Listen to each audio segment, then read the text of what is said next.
Hello, everyone. Welcome back again to another D&D Crusaders episode. Right, so last time was quite interesting. The the players fought their way in the previous one through to the demon's summoning circle at the witch's house. They killed the demon, and then the army had defeated the peasants, and they beheaded all the peasants with Dev's principled objection. And, moral faggotry. Yeah, they took 3 demon heads, and now they're currently standing. Well, I guess we'll start after you finished beheading all the peasants. You missed out the most important part of the story, Sargon. Oh, God, all the bits where I was heroic. Oh, sorry. Yeah, Uzlu was heroic in story too. He killed lots of people. Yeah, good job, Uzlu. That's more like it. Yeah, so many peasants just who needed to die, and I did the job. That some of us weren't willing to do. They didn't need to die. I don't think that's true, Dev. I think someone from the church told us they did, therefore they did. That's how this world works, Dev. Checkmate, Dev. Checkmate, atheist. Right, yeah, checkmate, communist.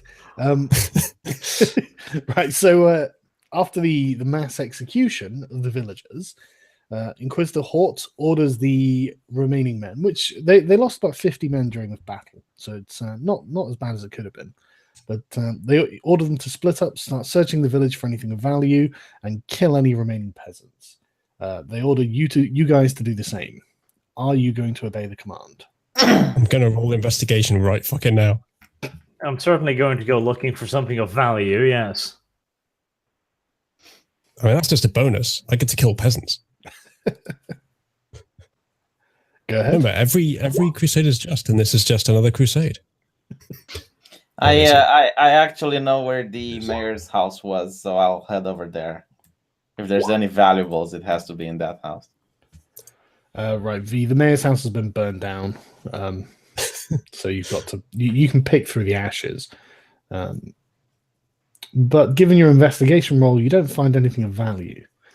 Arch, you don't either.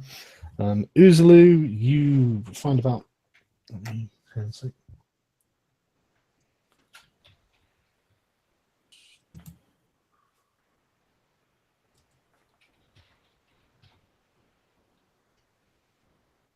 How long before Dev becomes a Protestant? I'm basically there as is. Yeah. Hold on a sec. Right. Checkmate Protestant. That's the one I should have used. Right, Uzulu, you found 180 copper pieces and 12 silver pieces. Okay, not bad for peasants. I don't tell Arch about this.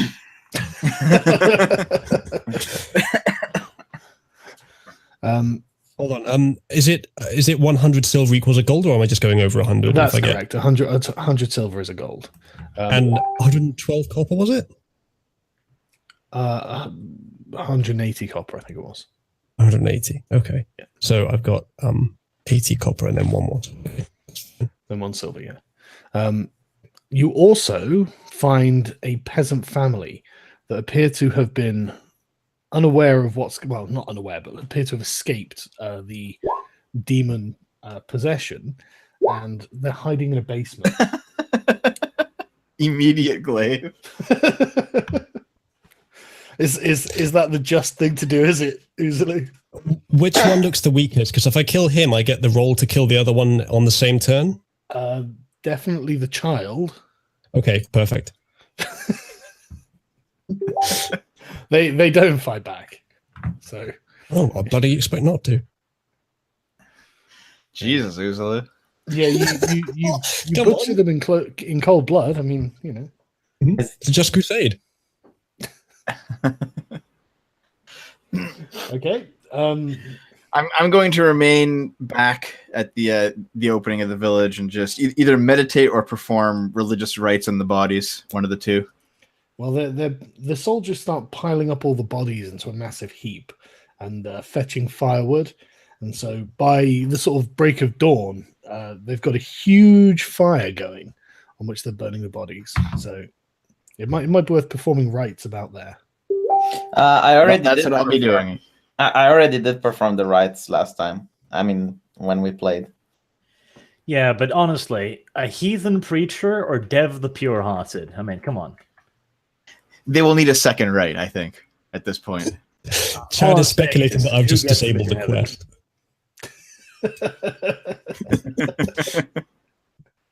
No, I think all I can say is that Dev and V, there may be a few that you miss when you're consecrating the bodies, because they're hidden in the basement.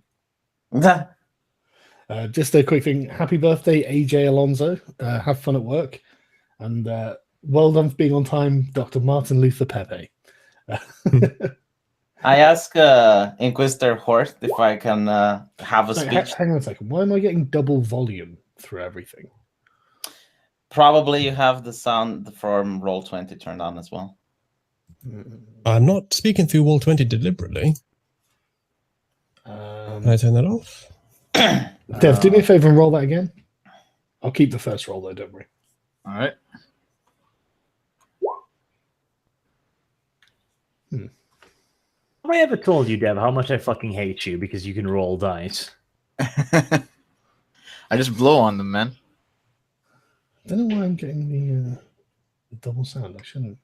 I heard it too. Is it V's? Yeah, I think No. it's UV. I'm having headphones. I'm sorry. It's always V. It's V. No, I have headphones. Right, Dev, do it once more. No, it's UV. You fucking liar. Do you know how I know, V? Because when it makes the beep, the green bars jump up on yours because you're lying to us. I swear to God, I got headphones. Never care. trust a gypsy. Okay, do it once. Do it No, once more, when Dev. I'm talking, do you Okay, hear? stop talking. No. I'm asking you this. When I'm talking, can you hear me? Like, No. do you hear double? No, I don't I hear suspect that. what's happened is that Hangouts has a different device selected than Roll20. Yeah, Roll20 this is going through your default device speakers, and then Yeah. Hangouts is going through. Yeah, this is what I think. Yeah, as well. I'll yeah. fix it. Either It's that or definitely you've got UV. No, I get it. Or you've got an audio cable out from your speaker port into your mic port. That'd do it. I was trying to ask to see if it's Roll20 or if it's Right. Okay. Anyway, in the meantime, Dev, what are you rolling religion for? My rights. I perform perfect rights. Oh yeah, I mean, yeah. You have no rights. Wait. Yeah, presumably through a stream of tears after all of these dead bodies are piled up one by one. Yeah, you do perform a particularly moving ceremony.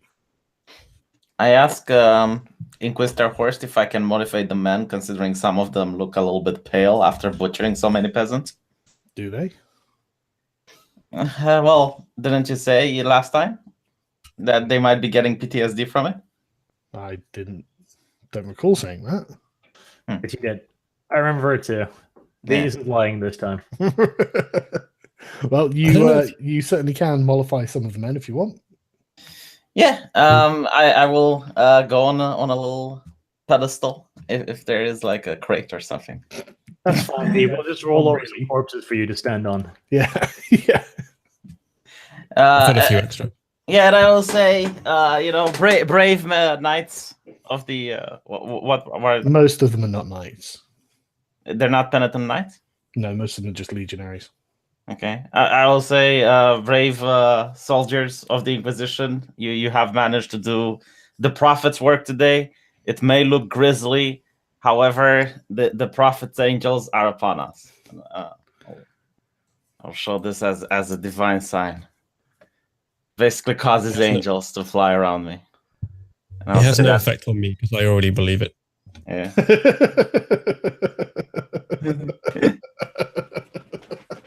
I can't get any more zealous. I'm probably more zealous than V at this point.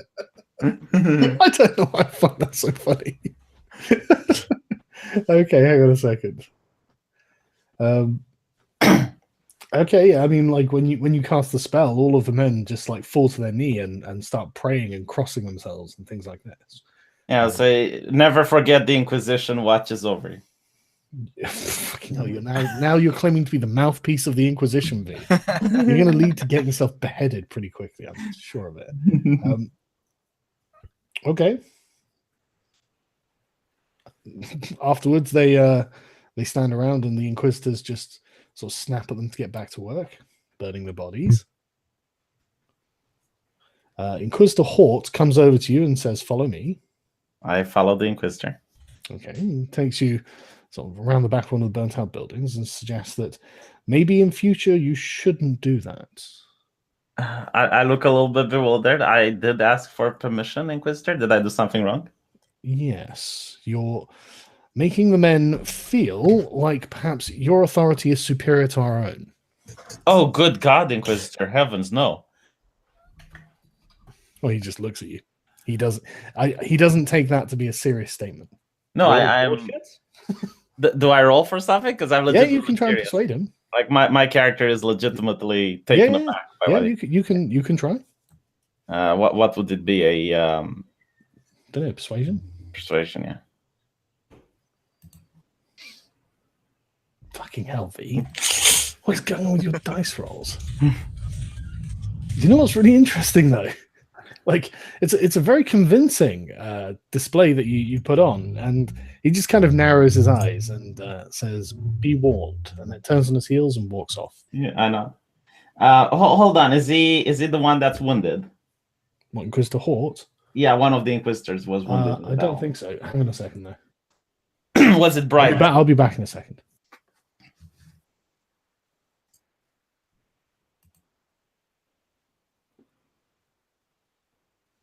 We are now the custodians of Sargon's stream. You know, this reminds me of that wonderful little Disney movie. The one with the hunchback and the hot gypsy girl.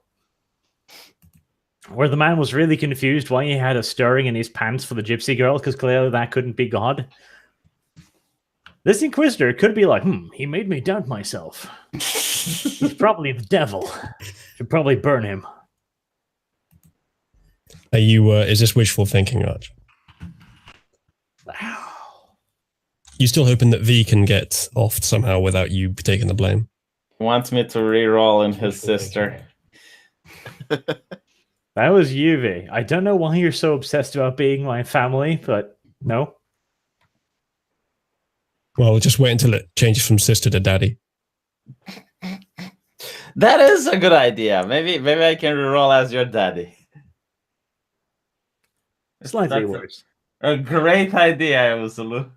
Sorry, yeah. What are you talking about there? Rerolling as Arch's daddy. V's going to commit suicide so that he can be Arch's father. Right. Okay. Well, good luck. Good luck with that. This is what happens when you leave the stream. Killing myself? It's D&D. Right. People don't die in D&D. They very much do. So which one of the Inquisitors was wounded? Was it Bright? I'm going to say yes, because I can't remember off the top of my head. Okay. I ask before Inquisitor Horst leaves. I ask, Your Holiness, would it be acceptable if I would heal Inquisitor Bright? He looked pretty banged up. He says no. Okay. Right. Right. Okay. Yeah. The sun starts rising as all of the bodies are kind of cleared out, and any houses that haven't been torched are set fire to. After about an hour, everything's done, and the Inquisitors order the troops to form up and march out of the town with you guys as well. They are really eager to let the men rest because everyone is incredibly tired, but nobody wants to sleep here because this place seems to be cursed. So it probably smells terrible as well.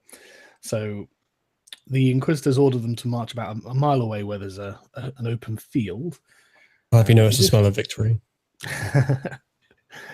So you march for however long it takes to march a mile, and come to the field, and the men are ordered to set up a camp. I presume you guys are going to set up a tent of some sort. Yeah, we don't have our tents. They're in the car. Wait, didn't we bring tents? Yeah, I thought you did.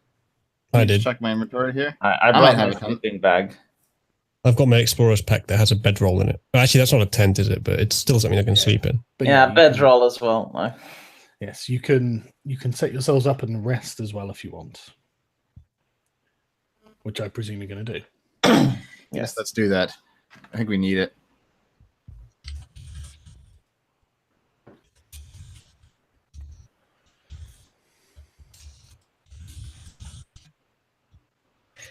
Hey, Dev, the audience is recommending that you change your icons on Roll20 to small. It's up to you because it does show us, but Yeah. might allow us to see more of the map. Where is that option? Just in the settings. Yeah. I changed it a long time ago. Top right. Up right. Settings. Oh, here we go. So where it says chat avatars, put names only. Small's Oh, probably names fine. names only. Well, Okay. small's fine, but I mean, it doesn't really matter, does it? Either way. Yeah, good call. Right, yeah. So you wake up in the middle of the afternoon. The Inquisitors just order everyone to pack up after eating and keep going. Is there anything you particularly want to do? Yeah. Was give- was that a rest that will restore health or anything? It was Oh, a short shit. rest. You gain 1 plus your Constitution modifier and hit points. And I gain my channel divinity back. Dun dun dun. I want to give Constitution one of modifier is the lower one, right? Sorry. Constitution modifier is the lower one, right? The 2 in my Yeah. case. Yeah, in your Yeah. case. Well, yeah. I want to give one of the demon heads to the Inquisitors when they're in their tent. What? Want to give them a demon head? Yes, I will present them. I say this is something that I got from the battle, and I think it would be a good idea if the faithful would see it to remind that the threat is always out there and the church is watching over them. Right. The Inquisitor Bright says that he doesn't want such a thing, and you're probably going to have to purify yourself when you've finished carrying it. Why are you carrying it? Just out of interest. I'm the Lord I'm traveling with is going would have it as a good trophy, and I wanted to be able to present one to the church in case someone wants to study it. The Inquisitors sort of look at each other and then just shrug and say, "Well, it's your immortal soul, but keep it away from us." I cross myself, and I understand. I walk up. Is there anything else anyone wants to do? Yeah, I want to heal the what, party because now I have healing spells. Who requires it? I could do it a bit. I got 24 out of 44. Okay. I've got 23 out of 35. I could use some. So let's see how many I got. Oh, okay. So I understood the new system. It's basically you just put the name of the spells and you get different. Never mind. I'm really tired. Can barely speak anyway. 1 for Devo, 1 for Uzulu, 1 for myself. We never went over exactly how the spell slot stuff works, did we? No, I read the manual. You basically Okay. have like 4 level 1s, so you can just use whatever. Those are all for curing diseases, though. Really? I don't even need that. I'm immune to disease. Well, it also says cure spell, doesn't it? Blinded, deafened, paralyzed, or poisoned. I'm immune to one of those. It's 1d8 plus the spellcasting modifier, so 1d8 plus. Let me check.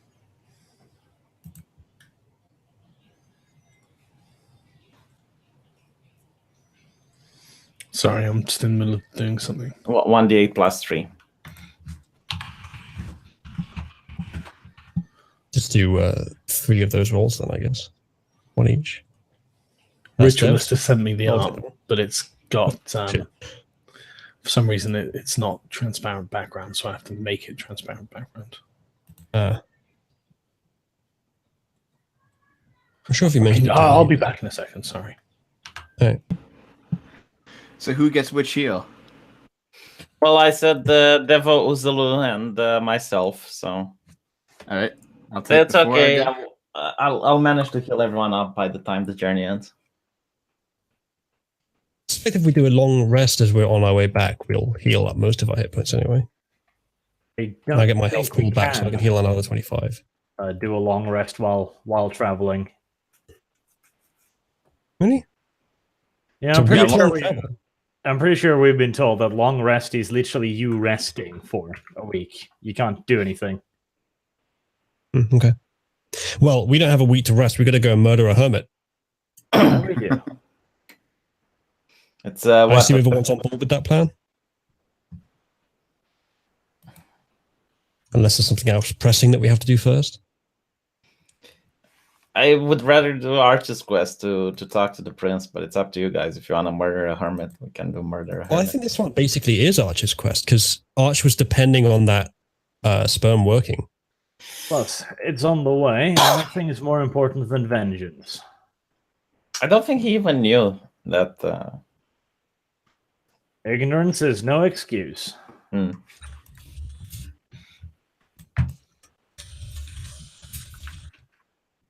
In fact, I think ignorance makes his crimes even worse. Well, my character wouldn't put up with the slaughter of an innocent, so I'll just not go with you guys. I won't stop you either. Well, I wasn't necessarily being completely precise when I said to go murder him, but Luckily, he's not an innocent. He's a fraudulent scoundrel of the highest sort. Those I don't know, you did it townspeople wrong. were more innocent than this old man is. true, but the church didn't tell us to kill him. This is on our own. And it didn't actually affect me very much, so I don't know if we can really call this a crusade. But I'll tag along. I'm sure if we explain to the church that he's selling fake blessings, taking the prophet's name in vain, and tricking the local population into feeding him because they think he's a holy man, they'll understand. Yeah, the church seems really concerned with fake blessings. By the way, would anyone like to buy a blessing or two?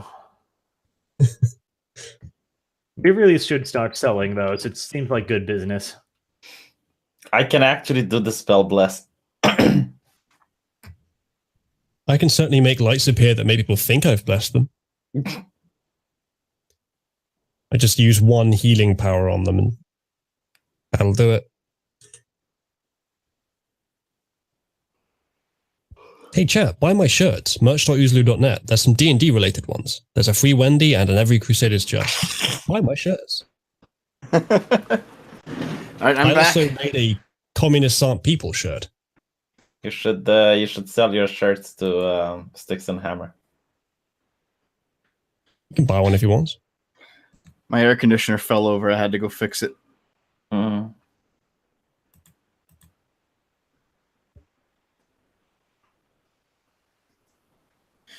Did Sargon get that art from Literalist? He's fixing it. He's trying to making it into a proper PNG. I see.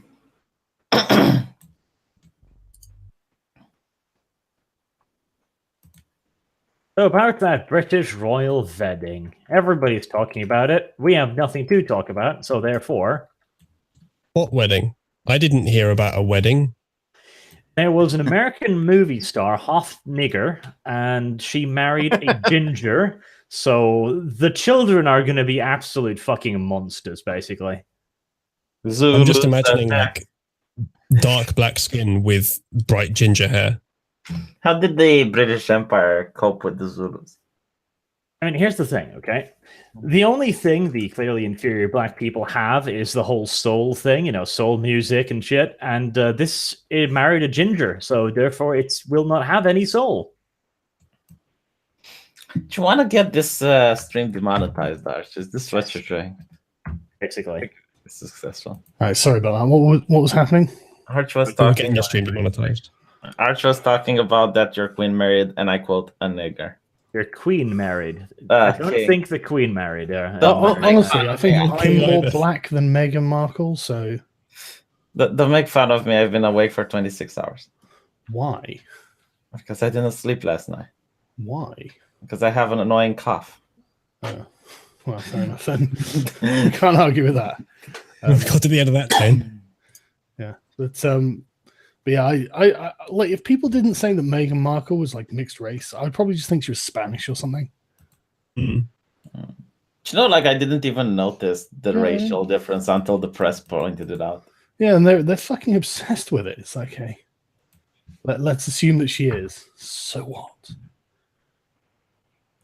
Sorry, I'm still swinging these tokens out. So.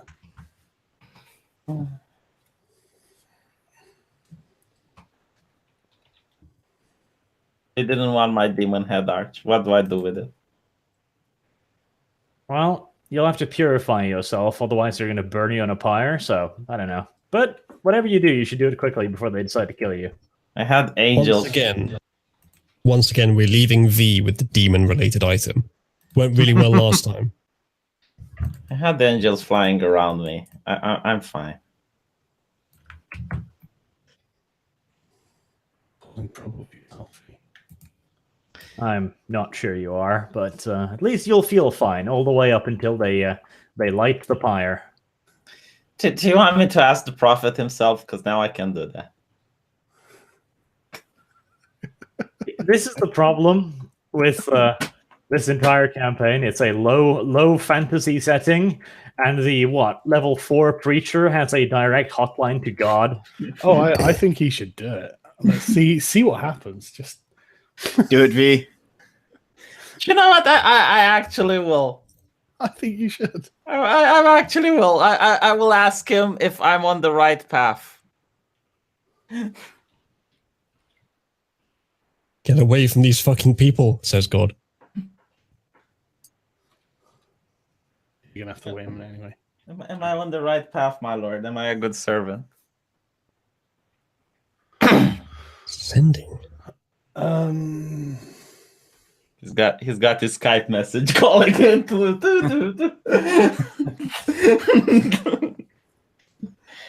V always does call on Skype. Always, every day. It's got to be to a creature. Well, the prophet is a creature. What the fuck are you talking about? Why would you even say that? That's like the worst heresy I can imagine.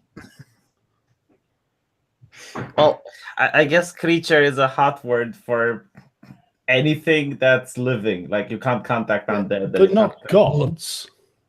Hold on a second. I've just realized something. This is actually a way to prove whether the prophet exists or not. Yeah. Like straight up. So at this point, whatever Sargon chooses is proof of whether the religion is accurate or not. No, this is just proof that the prophet isn't a creature in another dimension. Hold on, let me check. Can you use the sending spell to a creature with which you are familiar? When did you last meet the prophet, V? Yeah, I read his book. Come on. Your reading of these spells is wildly optimistic. I'm looking it up, and the general consensus seems to be that if you have actually already met God, you can use that spell to contact God. Wow, there we So, go. like, if God has if God's approached you in a vision or a dream or something, then you can use it to contact them again. I've got a great idea. Archie, you're going to love this. We're going to give V a near-death experience. I like that. Arch suddenly wakes up. What? Right, Near-death, Arch. right. If you've got no particular desire to do anything, then you can travel the 5 days back towards Penderley. Yes, I don't think there's anything more. We've killed all the peasants we could possibly kill. Well, can we assume that I topped everyone up with the healing constantly on the way back home? Yeah. During the 5 days, you can just heal people back up to full. Fantastic. Don't suppose this counts as a long rest. No, it doesn't count as a long rest. Okay. At some point, we got a long rest so I can use my cooking skill and buff it. It gives us buffs, man. Whenever I do it, Oh, okay. we get What extra buffs health do you beyond. get? It's extra health beyond our max HP, and saving throws against disease. I don't need that, but that'll be good for everyone else. I wouldn't mind a long rest too, so I can use my healing pool. Again, I've got 5 out of 25 right now. Okay. Right. Okay. Well, on the 5th day traveling back, you're approaching Penderley Abbey, and no one says anything as you approach it, Dev. But you are heading past it. Is there anything you would like to do? V, what do you think we should do? We've been talking about this for 2 weeks. Give the Jesus stick. We're keeping the Jesus stick. It's valuable and it's useful. It's priceless. You can't sell it. Try me. Think of how many Just Crusades you could win with that thing. Not to mention, Sargon has a nasty habit of throwing shit at us that we can't fucking hurt, like the Ant Kegs and the demon. Are you kidding me? Fucking Uzulu massacred the fucking demon. I didn't realize how powerful his paladin stuff was going to be. That's not the first time either. Right? We did pretty well against the guy with the Warhammer as well, early on in the campaign. Yeah, you did. Yeah, I mean, the question here is, do you value the relationship with Karl Marx enough to give him a priceless artifact that he's given to us for free? It's not just Karl Marx. If it's actually a valuable relic, like, I don't know, St. John's head or some shit like that, I think the entire church would be pissed off if you try to nick it. I think the entire church would be pissed off if we got the valued item out of the hands of the communists and then gave it back to them. It belongs to the actual institution. Like, it's not Stavron's. It's not his personal property, is what I'm saying. Why was it his to give? In that case, he stole it. He gave it away unjustly. Again, we're just protecting it. Well, it's Devil's Call, so my character just doesn't remember about it. Oh, really? He's trying to contact the prophet, and he doesn't understand why it's not working. Well, V, since it was your head on the line here, I'll give it back to you. I look towards Inquisitor first, and I say, Inquisitor, what do we do with the holy relic? Do we give it back to Stavron, or would it be better in your hands? Sorry, were you talking to me there? Yeah, to Inquisitor Horst. I asked him, do we give the holy relic back to Stavron, or do you think it would be best to be kept in the Inquisition's hands? He just looks at you blankly. Why is this a question? The relic belongs at the Abbey, where it has been for generations. I nod. It's just that Father Stavron has been acting very weird recently, and I wanted to consult with your better judgment. Mm-hmm. He nods and says, "We're aware. We know.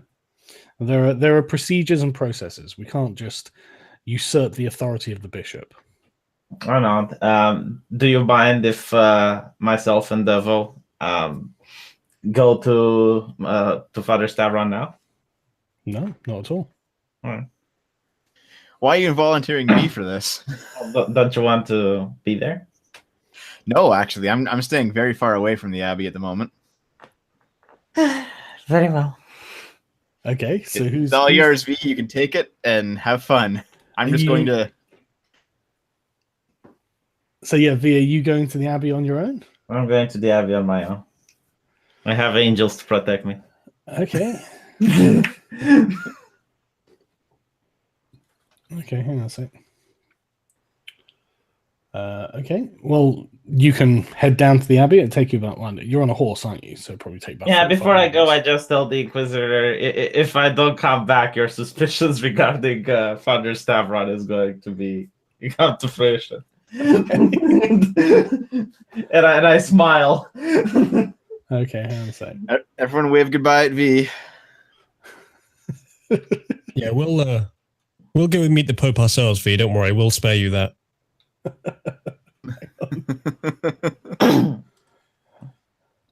It's okay. I do have a spell to contact the Patriarch. That's it. He is not a creature either. Actually, he could send a message to the Patriarch. Did we just learn the Patriarch's a demon in disguise? Humans are creatures also. Are they? Yeah. Humans are creatures, yeah. Yeah, humanoids. Well, then how is the prophet not? I looked it up. You could contact a deity with it, but Sargon says I haven't met the prophet, and therefore, I mean, it is a creature you're familiar with, so I suppose a cleric would be familiar with his deity, but no, it's not the same. But you've met the Patriarch, so okay. I thought creature meant non-human animal, but fair enough. No, it actually says non-humanoid if it's. Yeah.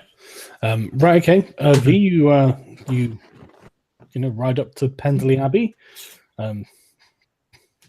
There doesn't seem to be anything going on. You can go in if you like. I go in. I look at how the monks look at me. Okay, you knock on the door because the doors are closed, and hang on a sec. And one of the monks opens it.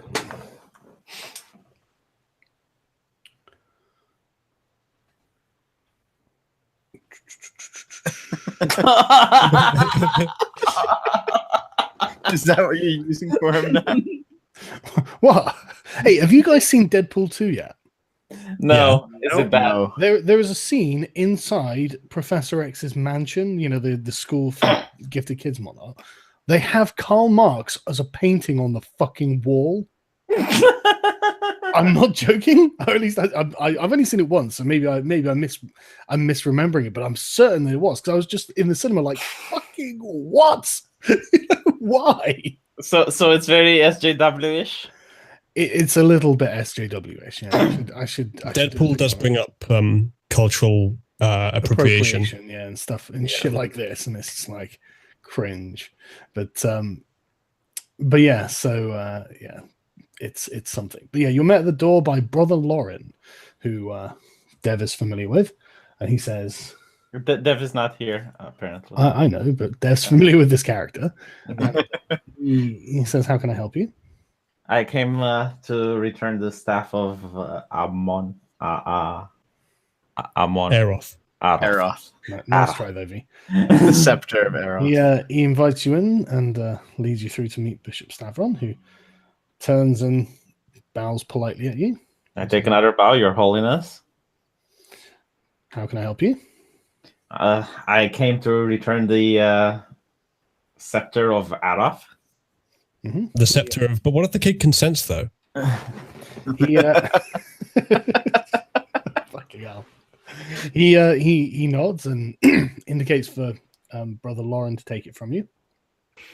I apologize, however, we were not successful in convincing the Inquisitors to spare the peasants. I did do my best to give them their rights.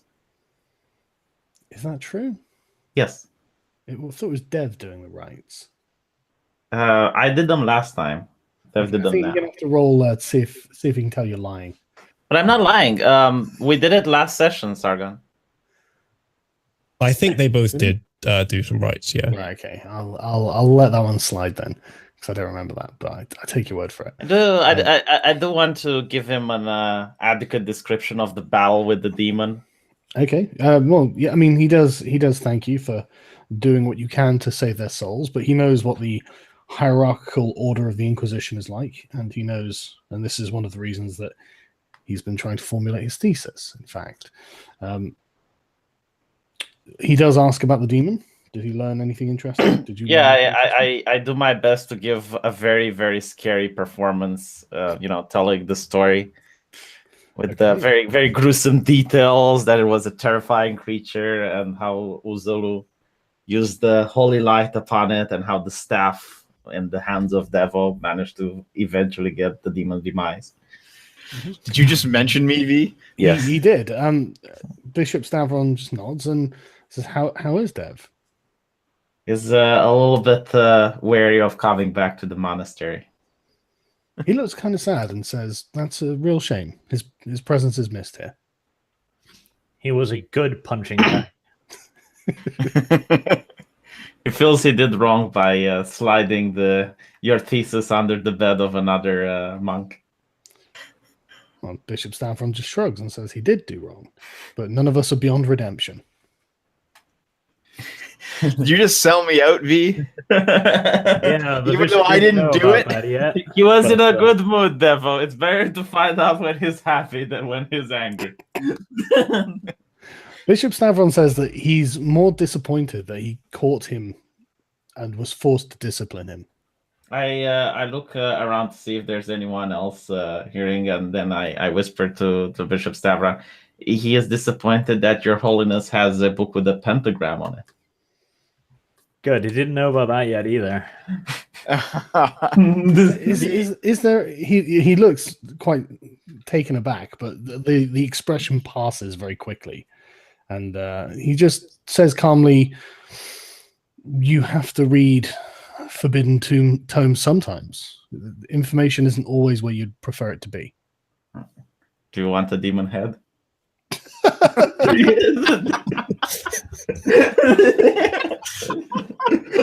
Gypsy mode What the activate. fuck are you doing? He says no, but thank you for returning the relic.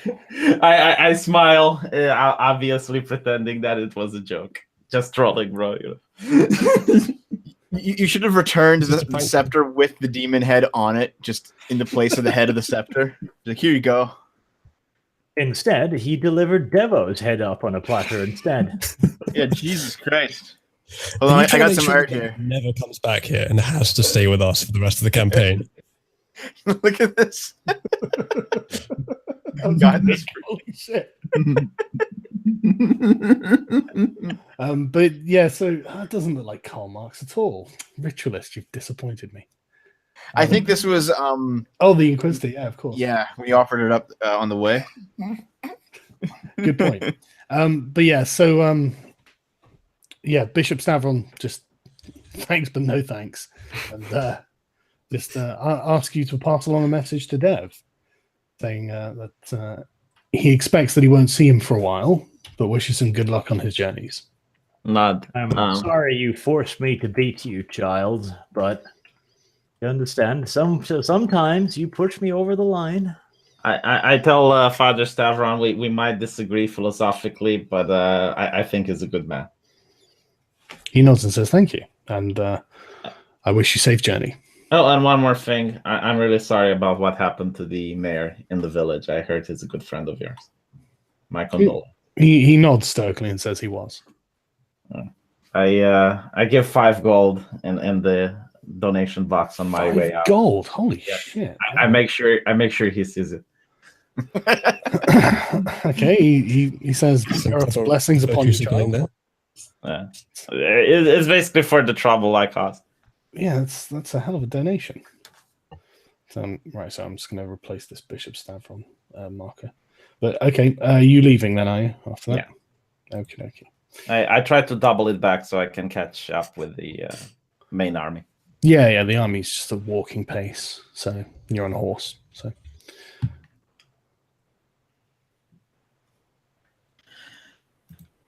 at least he didn't have to beat your ass. Why would he? Sorry. I was very reasonable. Why would he beat my ass? Well, Dev's had his ass beaten by Bishop Stavron. I mean, you know, it's just a question of how many people get beaten up at this point, isn't it? Right. Okay. I tell Devo about the fact that he is welcome to return to the monastery. I actually doubt that anyway, so no. So are you saying you don't think you're welcome back there, Dev? No, because scroll I had down, by the duties and I abandoned them to go on this quest. I was the beehive man, and I was like, no, I'm going to leave. Yeah, but that doesn't mean that they hate you. Does, however, mean that all of your bees are probably dead. No, it means that someone else has to do your job, so they probably hate you. I tell Devo I told the bishop everything, and he forgives you. Thank you for informing me, V. He was Thank you in a for good selling mood. me out. He was in a good mood, and I thought now is the time to. Now's the time to stab in the knife and twist. Right. Okay. One more important thing. I want to ask Inquisitor Fort. Mm-hmm. You know, it occurred to me that while we were fighting the demonic peasants, some archers could have been very useful. That's very interesting. Do go on. Maybe cavalry charge against peasants. Do you think that they didn't?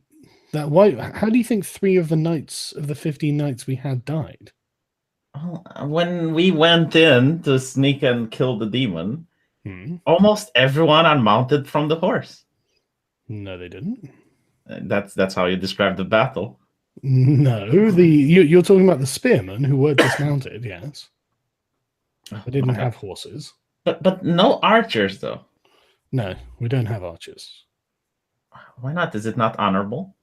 No, it's just that the Inquisition doesn't have an archer corps. Usually they're conscripted from peasants. We should try to get an archer corps. Okay, that's very enlightening military doctrine coming from a cleric. But Perhaps you should stay in your lane. I apologize. It's just that I've been pondering for the last 5 days. It's been on my mind. I'm sorry. I knew I overstepped. He's not particularly interested in your concerns for their military tactics.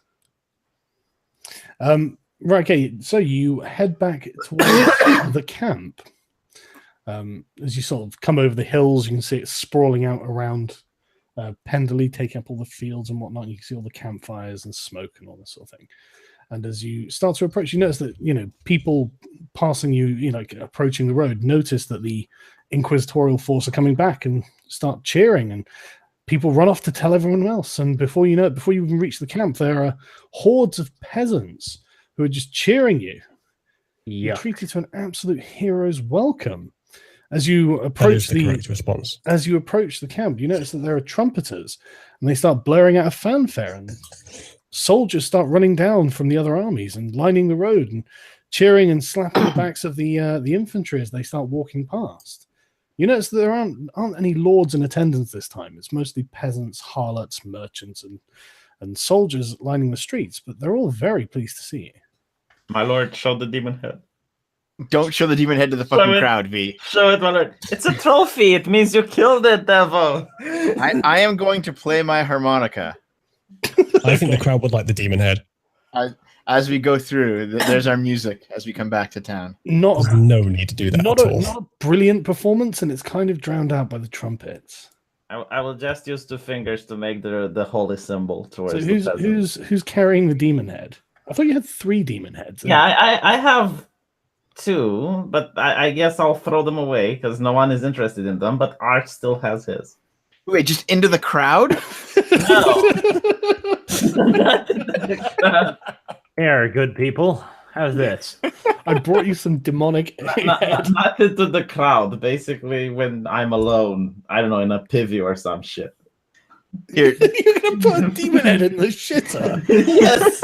Imagine some guy gets a bit drunk, so right, he takes piss, goes in, looks down, there's this leering, disembodied demon head. How do you think people trolled in medieval times? Not usually with demon heads, I think, but I mean that would be relatively terrifying.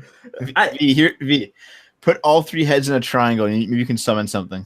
What do you know what? Here, devil, you have them. I'm not taking the demon heads. Those are your demon heads. Jesus Christ. I mean, Uzulu sounded like he had a use for them. Do you want them, Uzulu? Did I? I don't know. You did suggest that the crowd might enjoy them. I just thought hold them up as you're going forward. Like, we won. Yeah, I would. Like, if you didn't want them, I'll hold it up. Yeah, I mean, I'll give you one and I'll hold mine up as well. It's the same idea, like we won. It's decapitated, is dead. Yeah, Uzulu, as you take the demon head and raise it above, the crowd, everyone, roars even louder. They're thrilled. Yeah. They were terrified of the idea that there was a demonic infestation, and bringing back the severed head of a demon just turns you into an absolute legend. Not to mention, this legitimizes the Inquisition if there's rumors that they just butchered everyone and there was no infestation. Showing a demon head actually legitimizes the fact that they. Yeah, that's true. That's absolutely true. Now that the laboratory mice have done their job, I'll take mine out as well. V, here's what you do, okay? You can have a third of the fame. V, you summon your angels and you just have them juggle them. And make a show out of it as we come back. The Inquisition told me not to summon the angels, so I'm a good boy. I was trying to think of a way to make myself glow so that the audience would be even more impressed. The only thing I've got that's close is pretty close. Yeah, I know. The only thing I've got that's even close is conquering presence, which I don't think is the right thing to go with because it'll make them all terrified of me. Well, everyone's very impressed, and you just get just applauded the whole way until you reach the Inquisitorial camp, and they open the gates, and you guys march in, and they close the gates, and everyone's just there, literally just giving you a huge round of applause. This is a real morale booster for people who have spent months waiting for something to happen. So, but right, once you enter into the camp, the troops are lined up, given a short congratulations. The Lord is pleased with your work, and resume your duties by the Inquisitors. And they do. And they break up and go back to their duties. I think that's pretty much the definition of a quest complete. Yes, it is. Do we get to see Wendy or? Well, maybe you should shut up and I'll tell you. No, you don't get to see Wendy, by the way. But no, the Inquisitors, after they get back, they've got some like clerical work to do. But after about an hour, they come up to you and say, "Right, we have a reward for you. Come with us." And I will move the map shortly. Can I just quickly roll an insight on that? Yeah. Okay. What are you trying to discover? To determine if this reward is going to be less than positive. Because it's rare that someone goes to find you to give you something good. They've come to find you to give you something good. I don't think they want to shag us. Yeah, I'm just gonna get the party. If there was shagging to do, they would have done it before we got to the city. Yeah, they don't. Right, okay, I'm just gonna use this as the player marker. Make it 4 squares big. Oh, there's already an Uzulu up here. Yeah, I'll get rid of that. But yeah, so they, the Inquisitors come to you and say, "Yes, you have been rewarded by the church. Come with us." And they take you down to here when my stops fucking around.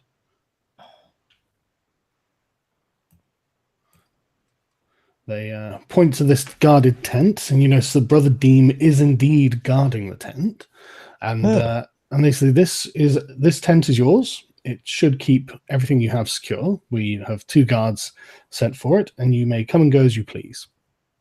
My lads, we've actually done something good. And you feel free to go in it, basically. I cross myself in front of the holiness, and I say, "Well, this is just too kind. We thank you from the bottom of our hearts." Mm-hmm. No, they say that you've earned this, and your services to the church do not go unrewarded. And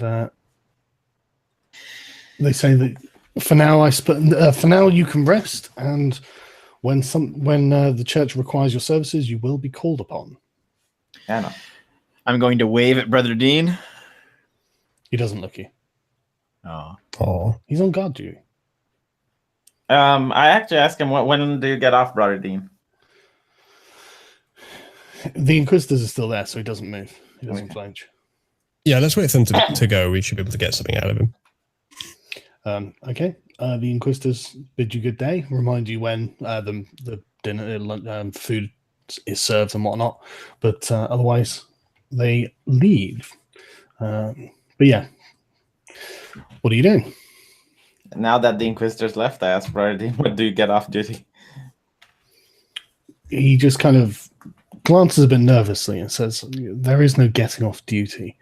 Once I've, everything they do is a duty. So when they go and eat, that's performing a duty. When they sleep, that's a duty.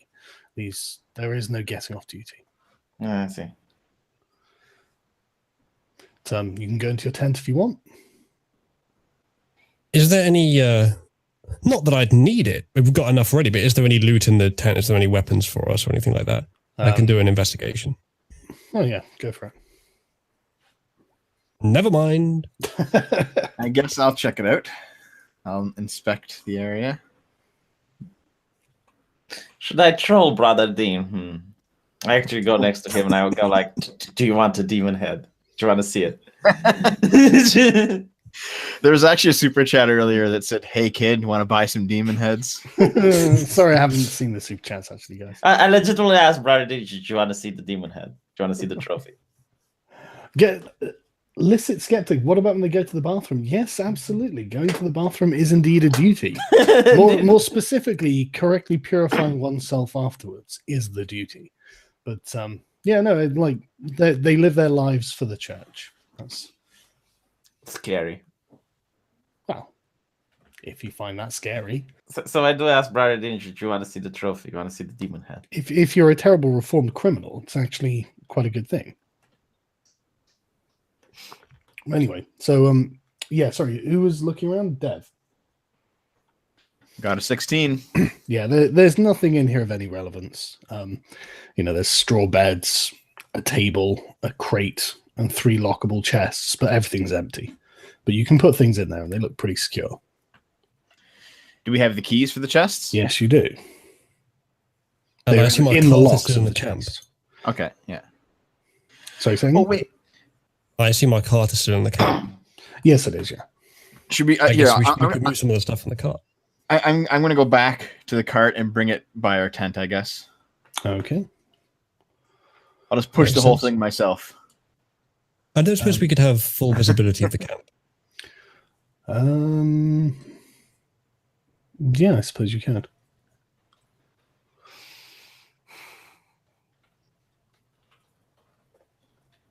Should I put the demon head in the Inquisition's PV? You can put it in the locked chest in our cart if you want. That's also pretty secure. Yeah, that's what I was planning to do. But before that, I want to ask Brother Dini if he wants to see it. Okay, apparently I can't, for some reason, reveal the map, so I don't know why. So no, you can't, Uzulu. Sorry. Oh, I can Oh. see it. Yeah, no, but the bits that are covered, I can't seem to reveal Okay. for some reason. I don't know why.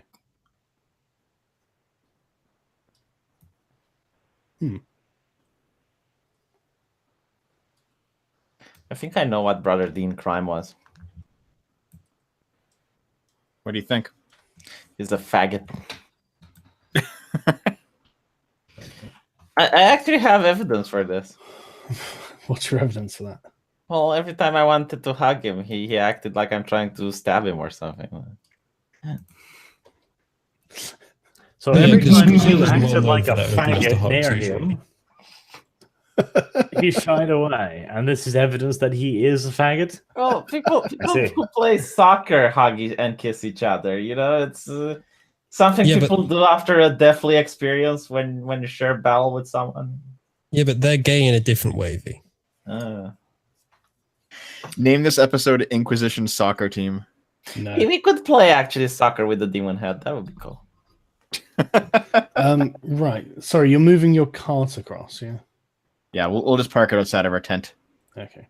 Have all of our stuff in one place. I sit at the back of the cart and I'll say like, go, go, go, go, bring it. Stop. There's something funny going on Roll20 today. Don't know what it is.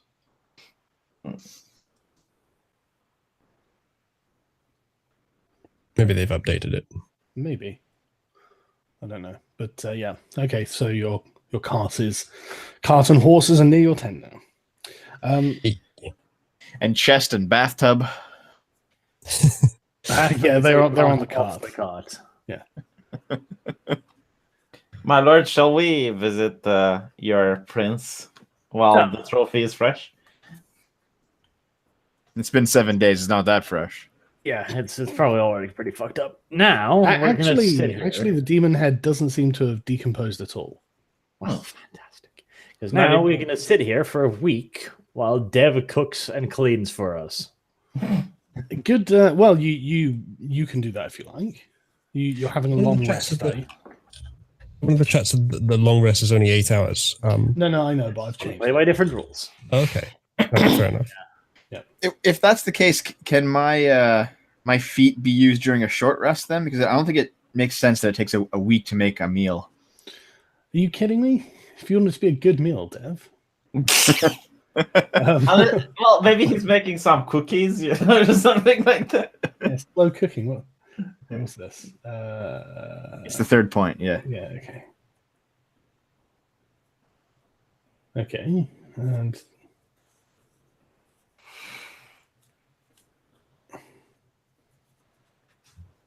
You have suitable food?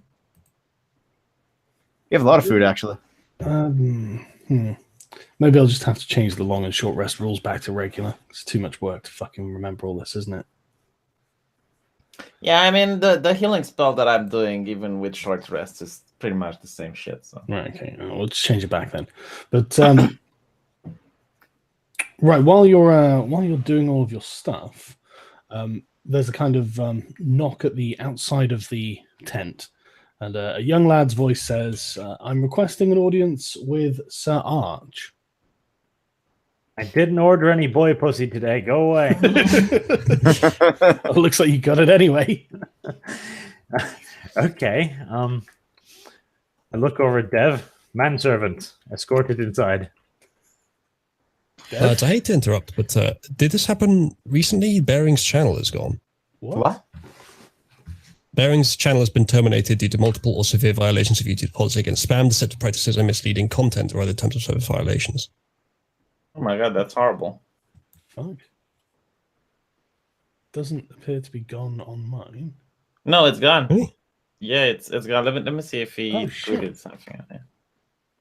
I'm sure he'll get it back, but it's just annoying. Yeah, Okay, well, I'll message him after this. You're breaking up, Isla. You trying to speak? Spam, deceptive practices, and misleading content. What the fuck could Bering's channel possibly be deceptive? I mean, spam. He uploaded like a video once every other day or If something. you put a tag that's not particular to the subject, they can consider it as spam or. This is probably an attack, to be honest. Yeah, it is. This is exactly what you could get. Like, this is a qualification that's vague enough that you could just spam their entire channel and something's going to stick. Yeah. Let me see what Christy Winters has to say about it. Deceptive practices or misleading content or other terms of service violation. I'll message him after this. But okay, I mean, it's no point panicking. It's not like you know. Well, Christy Winters isn't saying anything, so. Well, it might have just happened. Someone in chat told me. I don't know how long it's been known for.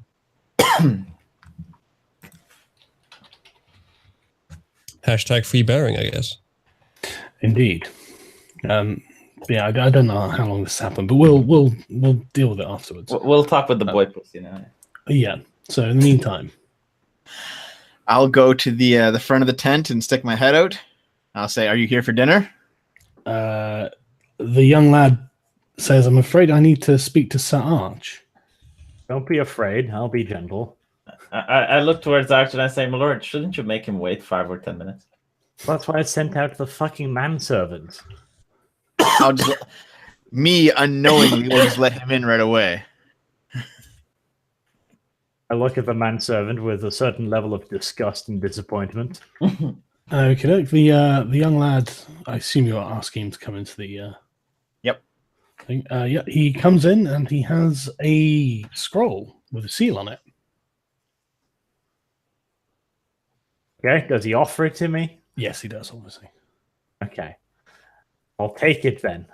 It's I'll ask him where he's from, or no, you sent him. He, While I'm doing he it. says that Prince Emmerich has sent him. Ah, the prince. The dick has arrived.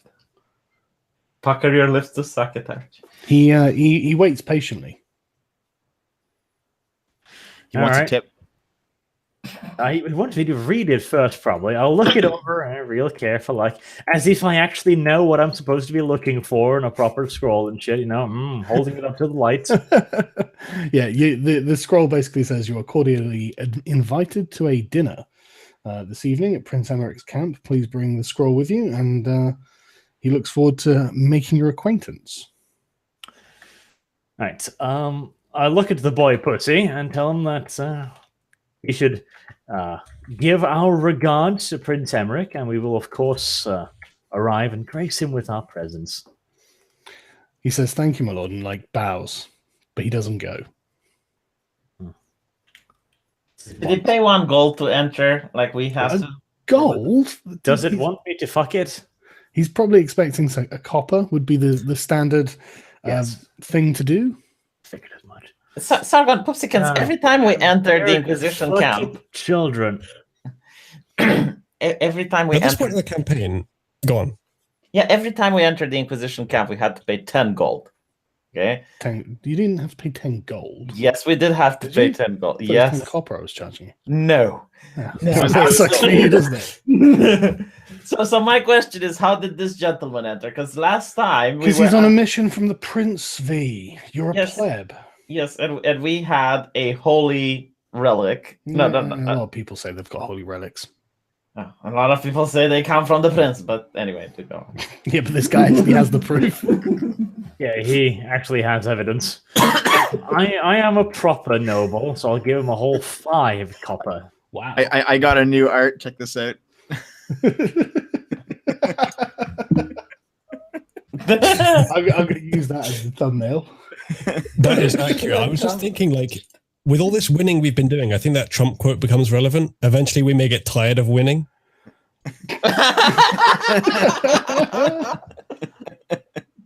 What else is here?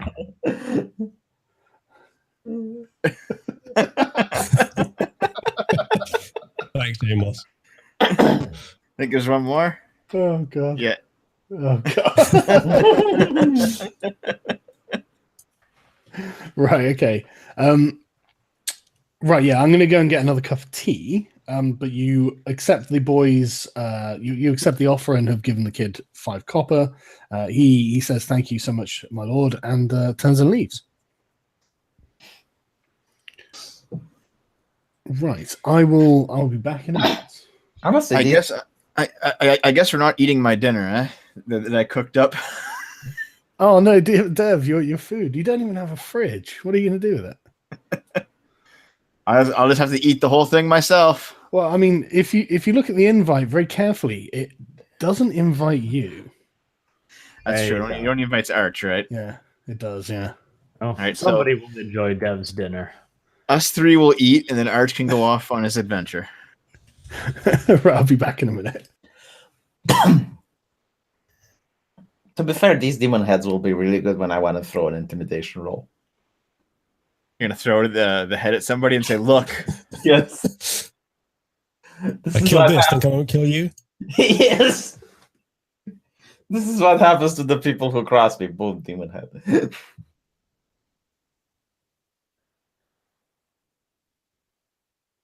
Not the worst idea ever.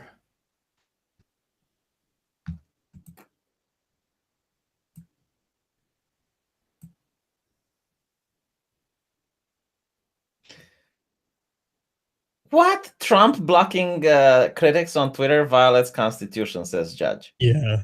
Yep. I saw that. It's ridiculous. And again, this is a U.S. judge, which means that they don't really judge by the law so much as they do by their fifis.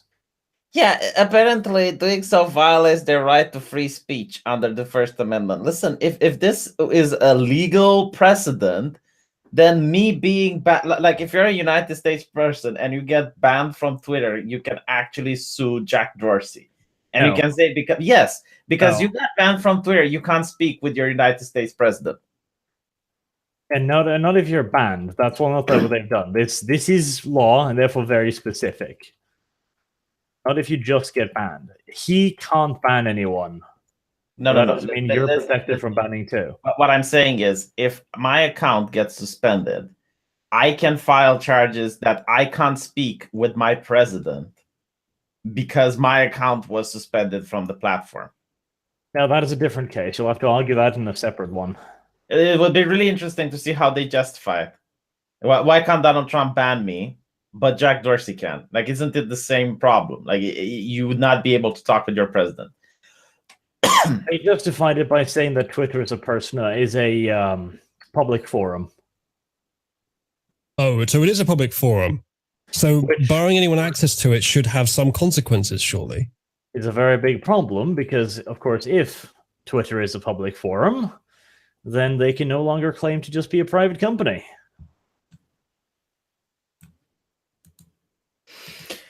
I feel like that's one hell of a leap they've made that they may end up regretting, whoever did this to get at Trump, most likely. Because if Twitter and other companies are now beholden to the Constitution, there's all kinds of shit you can bring against them. Yep. Arguably, that's a good thing long term. Just a ridiculous verdict. And Trump could just as easily mute people if he wanted to. Yeah, they suggested that, but no, fuck it. If he wants to block, he should be able to block. Yeah, I agree, and it does mess with the journalists as well.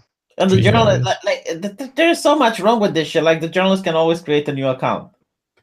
Yeah, or they can just view it offline. Well, there's actually a precedent for this because I looked this up when I was making a neutrality video. Oh. There was a town that was entirely privately owned, including all the roads and stuff. Yeah, with So the Mormons. there was no like municipality. It was just a privately owned city or like a small town. And there was somebody protesting or doing something like that on the sidewalk, and they arrested him. They said, well, you can't protest here because it's not public property. And the judge eventually ruled that because the company had taken over all of the municipal functions of a town, the company had to act like the government. And so it was legal to protest on the roads of the town. Not quite the libertarian experiment the US started out as, but I guess it's been going that way for a long time. Yeah. Yeah, if we're talking about on-the-ground practicality, that is the fair thing to do, really. It's just not the principled thing to do. There were many towns owned by private companies back in the day in the United States. ANCAPs keep forgetting that. From what I read, it wasn't the best place you'd want to start a family.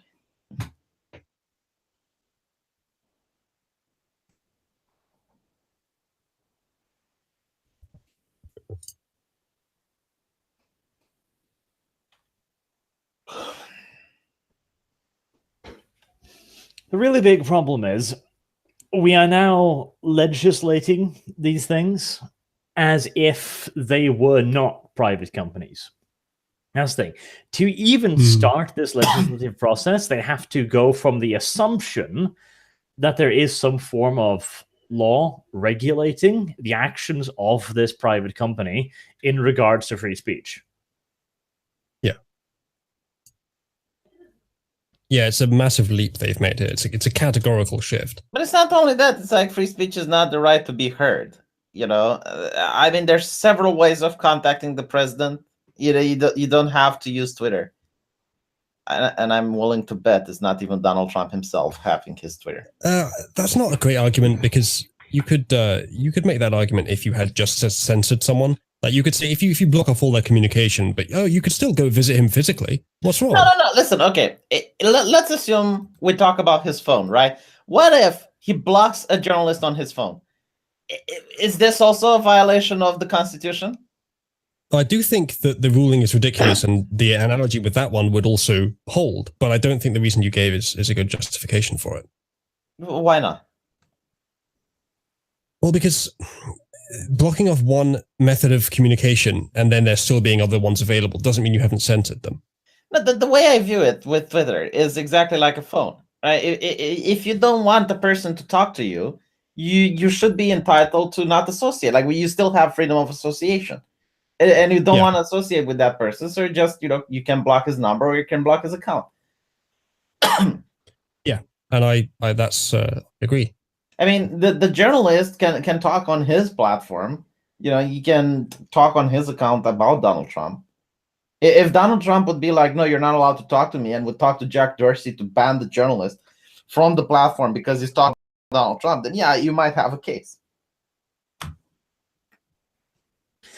The problem is really that they've tried to make a distinction here where they're basically arguing that Donald Trump's Twitter is not Donald Trump as a person. They're arguing that he is a public figure, or not even that, a public institution almost on Twitter, and therefore his Twitter functions like a public forum. Basically, they're saying that he doesn't have the right for association because he's not a person. He's a public forum in his regard to his Twitter account. Well, isn't it his personal Twitter account, though? The same one he used before? It is. I think that is exactly what they're arguing, though. But you know what Donald Trump should do? Should just close down Twitter and open Gap account. Honestly, I'm really curious. Can you imagine the massive outrage? Holy shit, if he did that. If he just said, I don't like Twitter, I'm opening a Gap account. It would be a terrible idea, to be honest. He would have less power on Gab, though. I mean, for whatever you can say about how much of the Korea situation was influenced by Trump's Twitter presence, do you think the same thing would happen on Gab? Oh my Maybe God, after a few years, but not straight away. it would create a massive media shitstorm. It would be the best troll ever. It would definitely be entertaining, yeah. The problem is, it's like feeding the fucking monster here. If he opens a Gab account, all of the accusations of him being a alt-right Nazi sympathizer, etc., is going to come right back up again. Yeah, and he could say that there are more Nazis and alt-right people on Twitter than there are on Gab. Yeah, I'm sure. You know what I would say? I would say, oh, I just wanted to go on a different platform that has no ISIS. Yeah, maybe.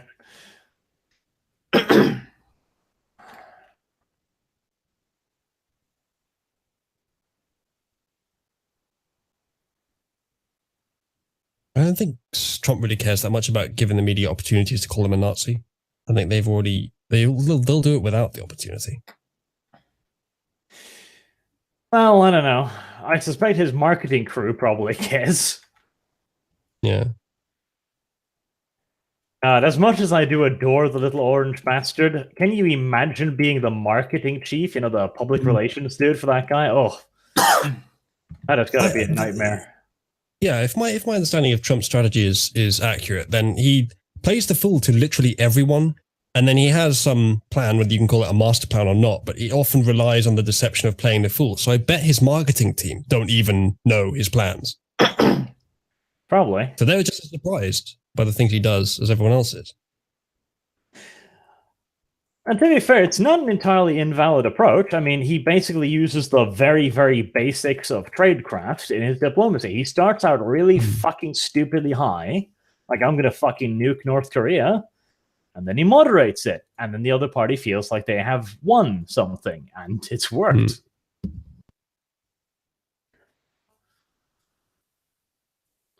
If you can, make people think that you're a madman, then you can convince them that you are actually willing to do the crazy thing that you initially suggest. Yeah. So I guess the media is helping him in certain ways. Honestly, the man deserves the Nobel Prize for what he's done in North Korea. I mean, if fucking Obama deserved it, yeah. Yeah, I agree by comparison. Although it hasn't gone through yet. And Kim Jong-un is making a fuss about it.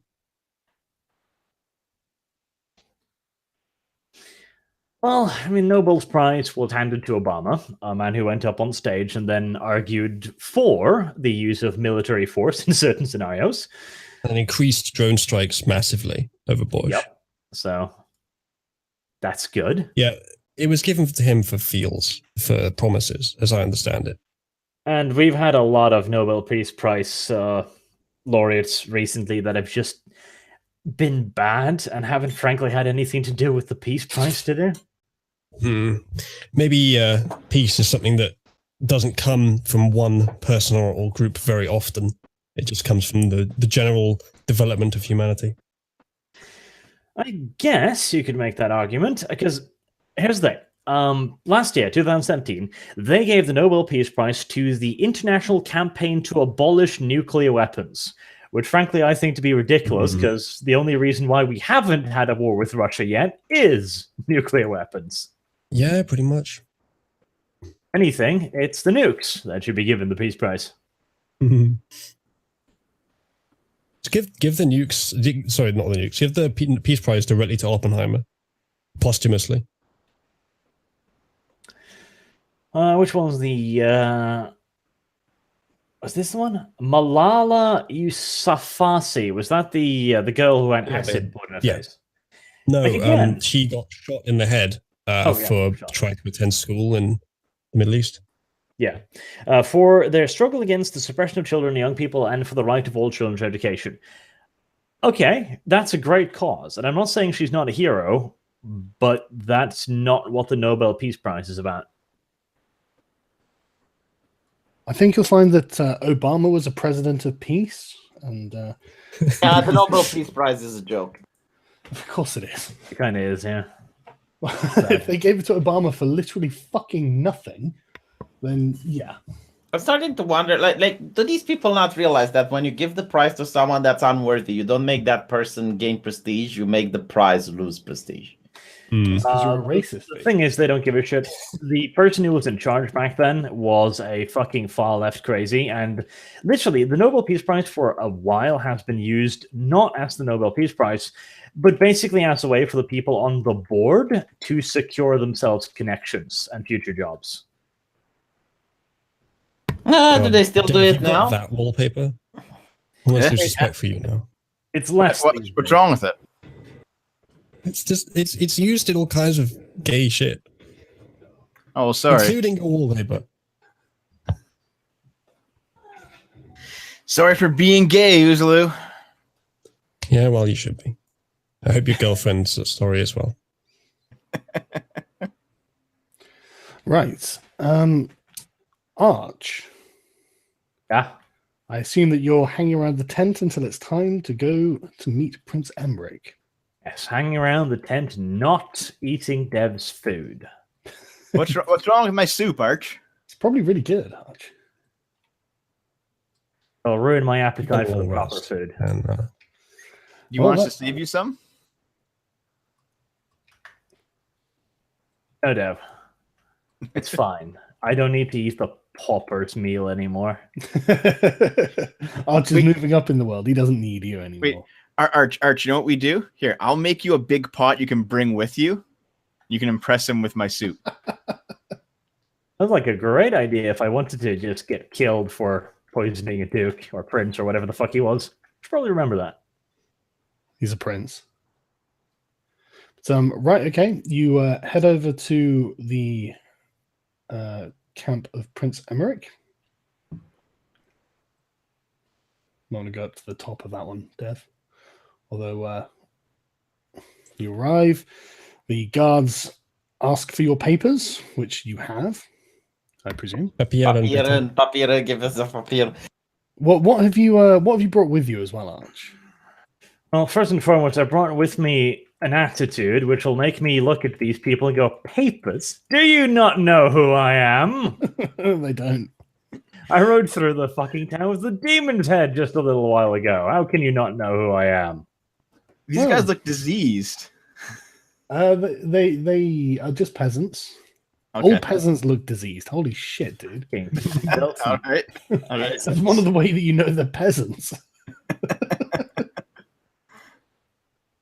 But no, the guards say, "I'm sorry, sir, but we're going to have to see your reason for being here." That is pretty fucking disgusting. Show the head, Arch. There's your reason. I mean, you could do that, but you literally have a letter that will get you straight past them. But yeah, go for the head. Sure. Have you brought the head with you, Arch? Fucking, no, of course not. Why not? Because it's probably smelly. Undoubtedly. No more so than the peasants. Yeah, Doesn't seem like the thing I'd bring to a civilized dinner party, really. It's not decaying though, so why would it be smelly? because it's a Demon's demon's head. The fucking Okay. stuff with sulfur and shit. But on the plus side, so are all the peasants. So They stuff with sulfur. Yeah, but they though. will decay. think about who you're coming to see before you start making rash decisions.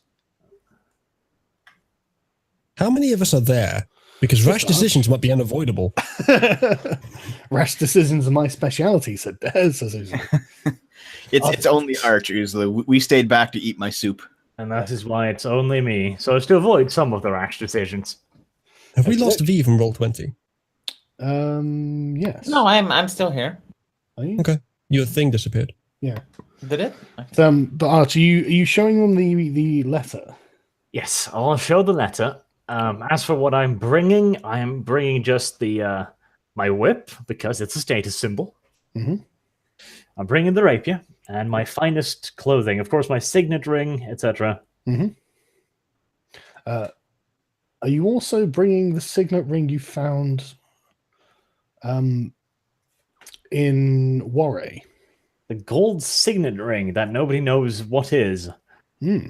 That's See, the GM is telling me I should be bringing the signet ring, but I'm wondering if it's not going to be because it's like, my father had that I'm stolen from him. asking you if you're bringing it. I don't. It might be advantageous not to do so. You're absolutely right to be suspicious. You fail to remember any single detail from the last section except the signet ring. This is highly suspicious. It's because I have it in my notes. It's the signet ring which all of us fail to identify as well. Like, that is some dodgy fucking shit, but it'll make it interesting. So yes, I'll wear that on my pinky finger. Real proper. You're going to wear it. All right. Arch. That Okay. might be a step far. Okay. Maybe just in your pocket. Maybe just in your pocket, Arch. And how is the prince going to see it? Okay, fine. I'll do it decently then, and I'll bring it up in middle of conversation. Say, have you seen this plot point before? Real fucking smooth, like. Thanks for breaking the fourth wall there, Arch. Okay, so the guard looks at the paper and says, "Come with me, my lord." Even though technically he's the same rank as you are, but he leads you past a bunch of peasants who are making what smells like amazing food. It even manages to drown out the smell of them. On top of these fires, there are various kinds of animals roasting. The tables are filled with various plates and platters of delicious-looking meats and cheeses and whatnot. And you're escorted into the great tent at the bottom. And you see that there are people already sat around it. In fact, you probably recognize most of them. But, as you come in, the golden-haired, crown-wearing, youngish man at the far right of the table stands up and comes and approaches you and shakes your hand and says, "You must be the legendary Arch." I'm too focused on his chin. God help me, I can't ignore his chin. He does vaguely look like a Disney prince. It appears that Arch has actually entered Arch Heaven. Also, does someone have their phone near to their mic? Me. I wasn't going to say it, but... My mic is muted, for fuck's sake. Wow. Might not be you. Is what you're saying then, isn't it, V? But yeah, he comes to shake your hand, Archer. You're going to shake his hand. Yes, I'm going to shake his hand and I'll give him a bow. Okay, make a strength check. Oh, Jesus Christ. Yeah, he's one of these pricks. Can I use dexterity instead? Can I Nope. sneak my way out of it? Nope. God. That's not bad, actually. He doesn't seem to be deliberately crushing your hand, but he's obviously just a very strong and very boisterous man, and he definitely has a stronger grip than you. And after a minute, after a second or two, he lets your hand go, and it kind of aches afterwards. He slaps you on the back and says, "Come and take a seat." Okay, how many hit points damage do I take? None. just some light bruising. And then you sit down, and as you sit down, he says, "Look, I know I should do the introductions first, but I have to know: did you bring a demon head for me?"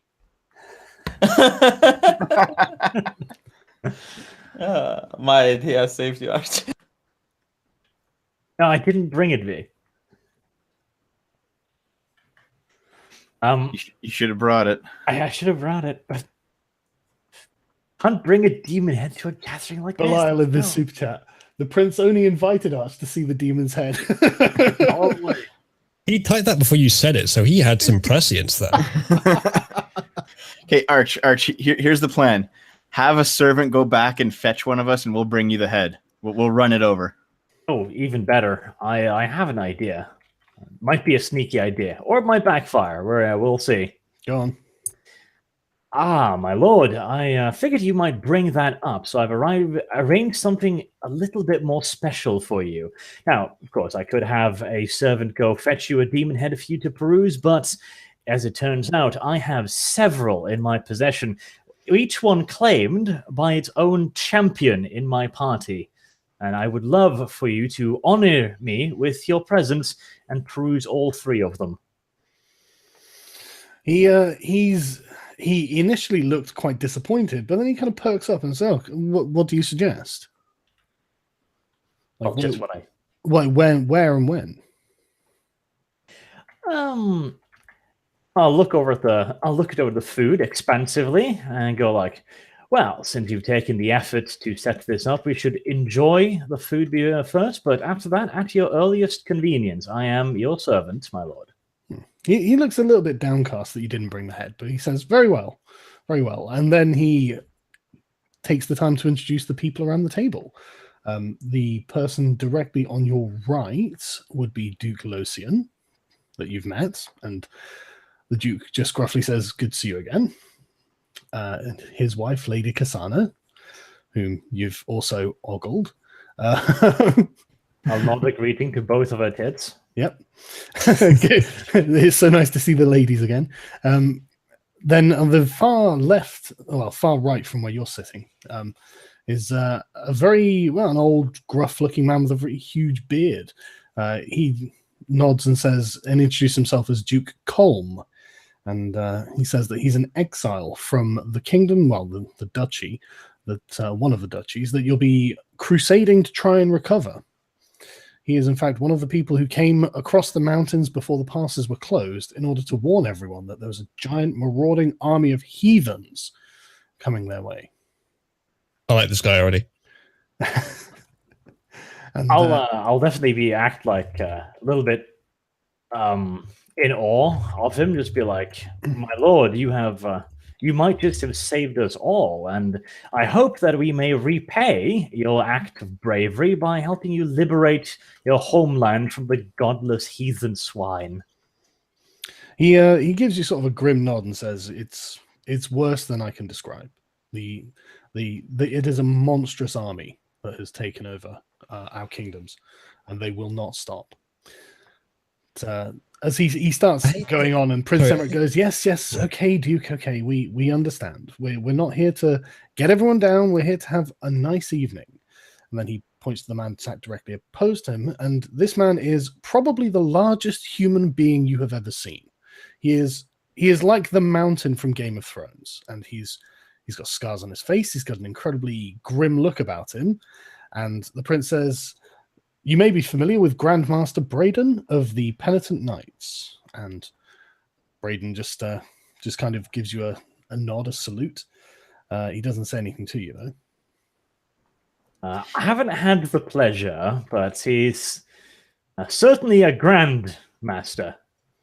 He certainly is. He is just a mountain. And he speaks in this deep rumbling voice and says, just greetings. I can't even try and do the voice. He just says greetings. Hold on a second. I might be able to help you out with that. Go on. Give me a sec here. I have a thing for this. Okay, go on. Okay, so turn that on, and then greetings. Very close. At least he doesn't ask me to shake his hand, so happiness. Yeah, he says that he's aware that you've been given a residence in the Inquisition's camp. Congratulations on your recent victory. Thank you very much. What would I call him, Lord? Yeah, my lord is fine. Thank you very much, Lord. We have been given a grand residence by the Inquisition. Mm-hmm. It truly is too much for our meager service, but we have humbly accepted. He says not at all. Your service to the Inquisition has been exceptional as of late. The prince introduces you to, what's his name? Can't remember his name. Archbishop Martin, who is sat opposite. The Archbishop just nods and says we've met. As does Baron Monver and... Oh, no, I've got that the wrong way around, actually. Oops. Yeah, so Baron Monver's the one sat next to you, actually. And it's... Is that... No, that's... I've got their wives the wrong way around, haven't I? No, I haven't. No, I'm talking shit. Fuck. I got the wives the wrong way around? Sorry. I think you do, yeah. Yeah, I think I do. Oops. But yeah, Lady Kasana's actually there, and that's Lady Mary on the other side. And Baron Monver, who's the slim chap sat opposite you, who you know quite well, and he says, "Very nice to see you again, Arch." I have a quick question. Mostly a question for Ritualist, actually. The prince, on his shirt, I think it says ouch, Is that a reference to the Chad meme?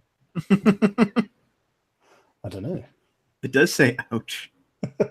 I think Ritualist has snuck a meme under you there, Sargon. That's fine. Right. Yeah, and the prince looks very happy that he says that he's expecting other people to arrive, but will get on with the meal since it is apparently done. And peasants come in and start bringing you in. It's basically a 7-course meal you're going to have, and it's an amazing. You've never eaten food this good. Roasted pig and duck and all this sort of shit. But yeah, so you start enjoying the banquet. So in between, during the courses, Prince Emmerich is very interested in hearing about the Demon Arch. He wants you to tell him all about the adventure you've just been on. Right, well, let's see. Mental note, edit out the paladin, don't mention the radiant stick. Wow. The flying angels are on the cleric. That happened afterwards, so I'm in the right to edit that out. I just want to say, Spartan Guard in the chat, he's like, Prince Chad. That is exactly what Prince Emmerich is. Arch, you did say that the 3 demons were killed by 3 different members of your party, so you do have to mention us. Well, no, 3 champions. I'm going to go and hire in some big, strong-looking peasants that might actually look the part. My character is big. And it's true, you can stay. Dash And character's Uzulu- big, my Uzulu character's strong, does and his look, character's a peasant. Uzulu does look imposing, so that's fine. I Just out of literally have a spell that curiosity, makes me look more imposing. just out of curiosity, what's the size differential between my character and Braden? You're fatter than he is, but he must be about 6'5". I think I started at 6'3", so we're pretty close. Yeah. I'm just fat and he's muscle. Yeah, he looks like a brick shithouse. That's an English colloquialism that means huge, muscular. Eating contest coming soon.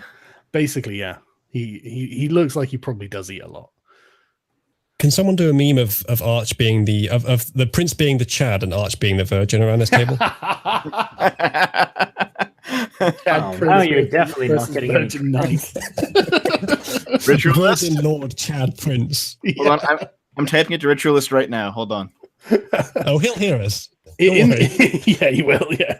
In the meantime, Arch, what are you going to tell him about your adventure? Well, I'll start out by telling how horrifying the demon was, how it could turn itself invisible and use this horrible heretical power to attack us whilst we were fighting its underlings. Right. Well, he almost spits in disgust. He can hardly believe the demon wasn't like a massive physical threat. He says that in my imagination, I saw the demons being 10 feet tall and tearing up trees. Ah, that was because the shadow was merely the demon's very shadow. Once it materialized itself, it took a swing at me while I was unprepared, as it was invisible. It tore a chunk out of my guts and ring mail. Have I got scars? I want to roll up my fucking shirt now. Scars. There you go. I'll bare my bottom to him then. Were the scars on your ass? It sounds better that way. I don't think they were. I think they were on your chest. Fine, chest, bottom. I could set it up so you get scars on your ass if you want. I'm sure you could. I probably could, yeah. Some kind of demonic human centipede. But yeah, the prince is very impressed, and he wants to know about the underlings. Describe them to him. Yes, my manservant and what should Uzulu be? Camp follower? Wait, what do you mean by camp? I think you're the camp one here, Arch. I love how Arch is setting this up. Go on. Well, the first is a holy man from a distant, exotic land, black as coal and fat as 7 oxes.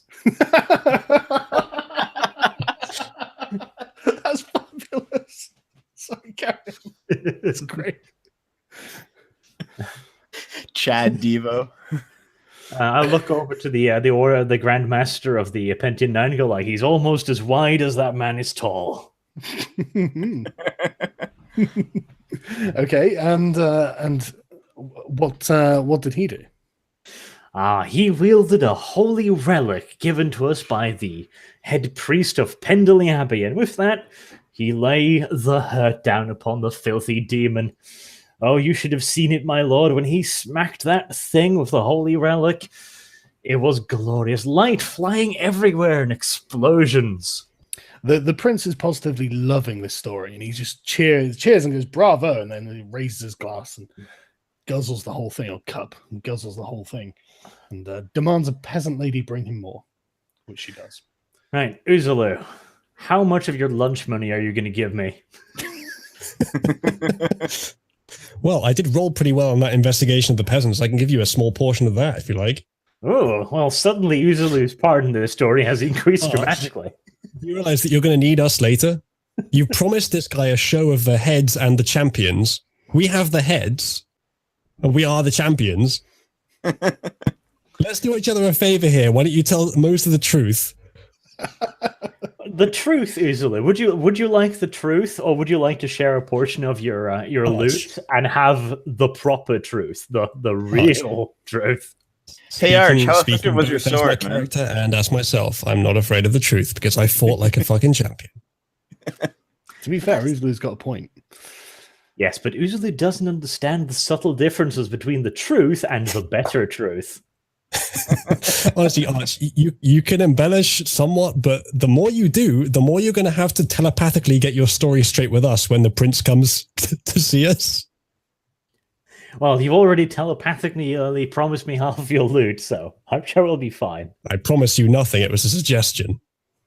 A suggestion I take you up on happily. Hey, V. All right, I've decided against it. Yeah.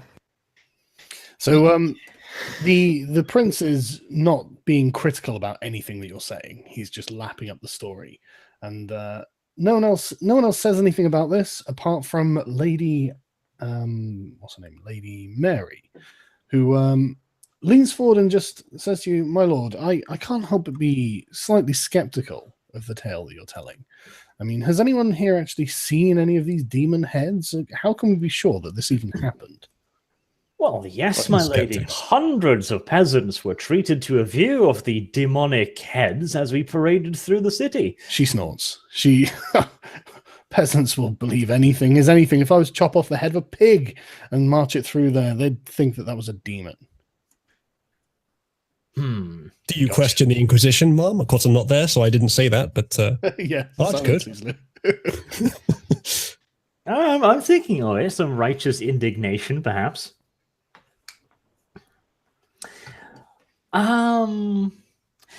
Yeah, I'll actually use a version of that. My lady, the Inquisition mobilized an entire legion and bands of knights to fight these things. Do you think the Inquisition would be so wasteful of resources? Ooh, good question. Okay, hang on, give me a second. I have to formulate a response to that. Let me think. She read the chat. She gives the Grand Master a slightly reproachful look, and then says, "No, I'm sure they wouldn't," and goes back to her food. Whoppish. Nicely done. it feels so strange to be telling these tall tales when they're actually true. Yeah, right. For once. Oh dear. Right. Okay. Well, we'll move on to Uzulu's part then. My second champion. Mhm. See, I called you champion now instead of camp follower, you ungrateful bitch. You going? He's a masterful wielder of a mighty glaive, radiating with holy energy as he smote the demons apart. In fact, Yeah. Okay. Go. he was the one who dealt the final blow to the shadow monstrosity itself. After I had kept its attention on myself, he came up on its flank and smote the demon in twain with a single blow of his mighty glaive. Now it's Archbishop Martin's turn to clear his throat and bring the conversation to a halt. He said, "What do you mean a radiant glow?" Ah, well, he's a paladin, most blessed of the prophet. And as we all know, the power of the prophet is an anathema to the unholy beasts that dwell in the nether realms. The archbishop kind of rolls his eyes and says, "Yes, that is what we tell the lower orders. We do tell them that they have the power of the prophet within them." I'm going to so enjoy fucking with that guy. But obviously, you're not being literal, are you? My lord, I cannot believe what I am hearing. We fought the Denzians of hell themselves, and we have the heads to prove it. You could not possibly suggest that where there is a hell, there is not a heaven. You have the heads to prove it, but not here. Send for us. It'd be... Do I want to display it here, though? It would be even better to humiliate him in person, wouldn't it? I'll look over at the prince and go, well, I have invited the prince to come see these bestial demonic heads. If you would like to join us, perhaps we could have a little wager, perhaps even. Your faith seems like it requires some qualification, after all, my lord. Right, okay, hang on. So the archbishop again rolls his eyes and says, "Yes, I understand that you will have plenty of time to demonstrate to the prince that you have something that you claim is a demon's head. You will have time to confect something, no doubt. But I'm afraid I'm not persuaded as of yet." The Inquisition was there. But my lord bishop, surely you, being a lord bishop, must be able to tell the denizens of the underworld apart from a mere pig's head, as the lady suggested. Indeed, and I don't even have a pig's head. Well, that is an even greater reason then for you to come along and see for yourself if perhaps the Inquisition has merely gone out and slaughtered pigs, as you seem to be suggesting. That would be a grave, grave problem. Prince Emery bursts in his usual sort of bloviating way and says, "Yes, come with us, Martin. Come with us. It'll be a fun day out." The archbishop, Bishop Martin, and the archbishop just shrugs and kind of looks dismissively and says, "Well, perhaps," and then goes back to his food. There you go, V. Now you can make fun of him. Oh my god, the angels will fly. I've got that meme. Here, check it out. He actually doesn't fuck Lady Kasana, at least not. As That's great. As V. Steals money, taxes people. That's fucking great. That's gonna be the fucking cover of this one. Thumbnail. There's a second one here. God. Oh, that's entirely true. That's such a great meme. Right. Okay. Right. Was there another champion you need to tell them about, Arch? was there? Did you tell them about Dev and Uzulu? Was there a third champion? Was there a third champion? I don't know. V, you can defend yourself here or what?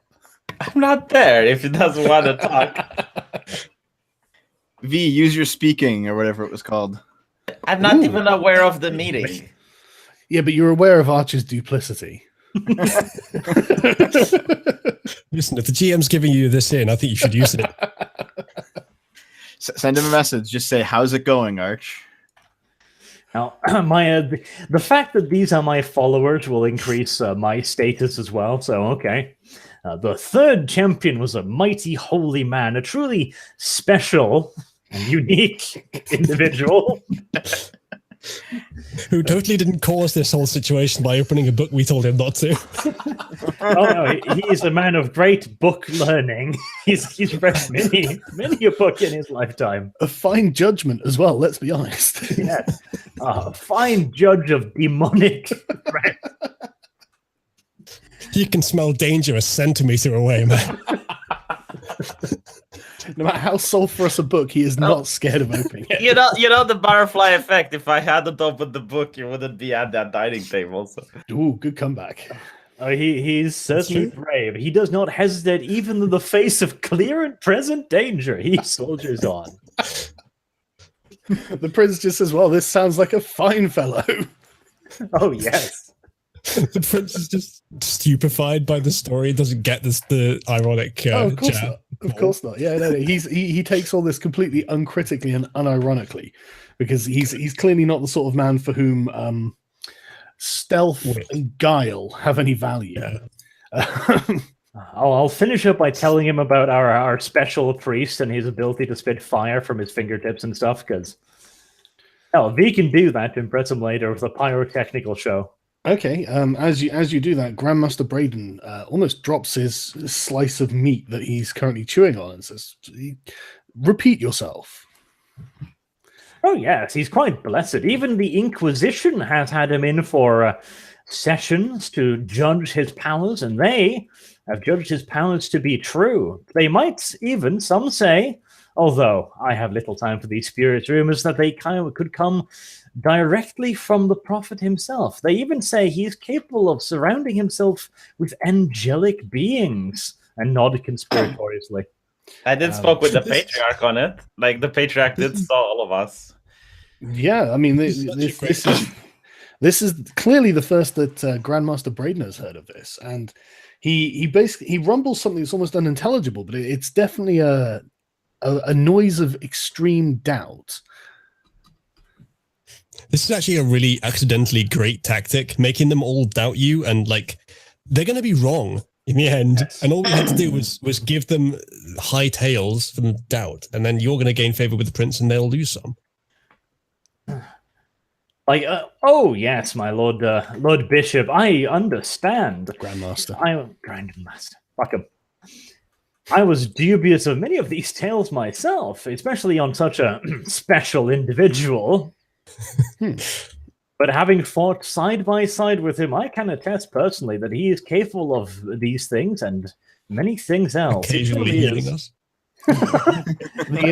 Yes. He's even had occasion to heal me once. And increase your charisma thrice. I love how this is turning into just a roast. A roast and a feast. Yeah, the Grandmaster says, I would require an invite to this expedition to see the demons' heads myself. Oh, most certainly. Well, before you get to say that, Prince Emmerich says most certainly for you.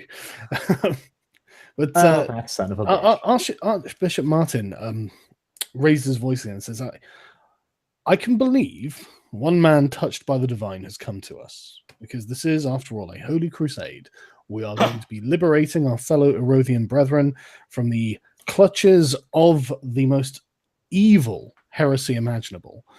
But two, and perhaps more, I will need to see a demonstration of these powers myself. I will also require an invite. Of course, it shall be arranged. I am sure that my champions and the special one will relish the opportunity. He nods and looks doubtful and condescending. But you fuckers had best be impressive, otherwise I'm not the only one who's going to hang for this. Yeah, exactly. Yeah, you guys can actually hang Arch out to dry completely here. I'll be like, oh, I don't know. The Inquisition said I shouldn't. Arch? No, I don't know him. Never heard of him, I'm afraid. I certainly gave him no oath of loyalty. I don't know what you. Oh wait, he has a similar name to a local con man I've heard about. Yes, he. Oh, after he spent all this time talking you up as well. I know. I'm not going to do it, but God, I could. Yeah, it is within your power to do this. But right as the were you talking about making me pay you there, Arch? Wow. This particular guillotine swings both ways, Mr. I fucked up looking for the witch in the forest. Anyway, as the meal goes on and you get more and interesting courses, the prince turns the matter to the crusade itself. And they start discussing amongst themselves things that you don't really know much about. The general gist is that the crusade is almost assembled. They are currently waiting for King Alphonse the Mad to arrive with his host, and King Jayan of Asan, who's coming from the far north. The geography in this world is that you're in the southern hemisphere, and so going north makes it hotter. So he's an Arabic-looking man. I would just like to point out the beauty of this. Like most D&D adventuring companions, they have love, trust, and friendship. We have mutually assured destruction and blackmail. Yeah, extreme self-interest. We get involved with powerful people for the power, but then we also risk the power coming down on top of us. It's incredibly Machiavellian in that way, yes. But yes, the crusade is very nearly ready to depart. It's expected that King Alphonse the Mad will arrive first because he's closer than King Jayan. But once they arrive, the crusade should be complete. The navy has been arranged. It's been sent by various seafaring Erothian kingdoms in lieu of an army, and they are looking forward in the next. They think it'll take about a month for them to finally arrive. But everything seems to have been assembled. There's tons of food and fresh water that's been put on the ships and whatnot. And everything's gone remarkably well leading up to this. The most dramatic thing really has been the demonic infestation itself. I have a question, Sargon. This king, is he the father of this Prince Emmerich?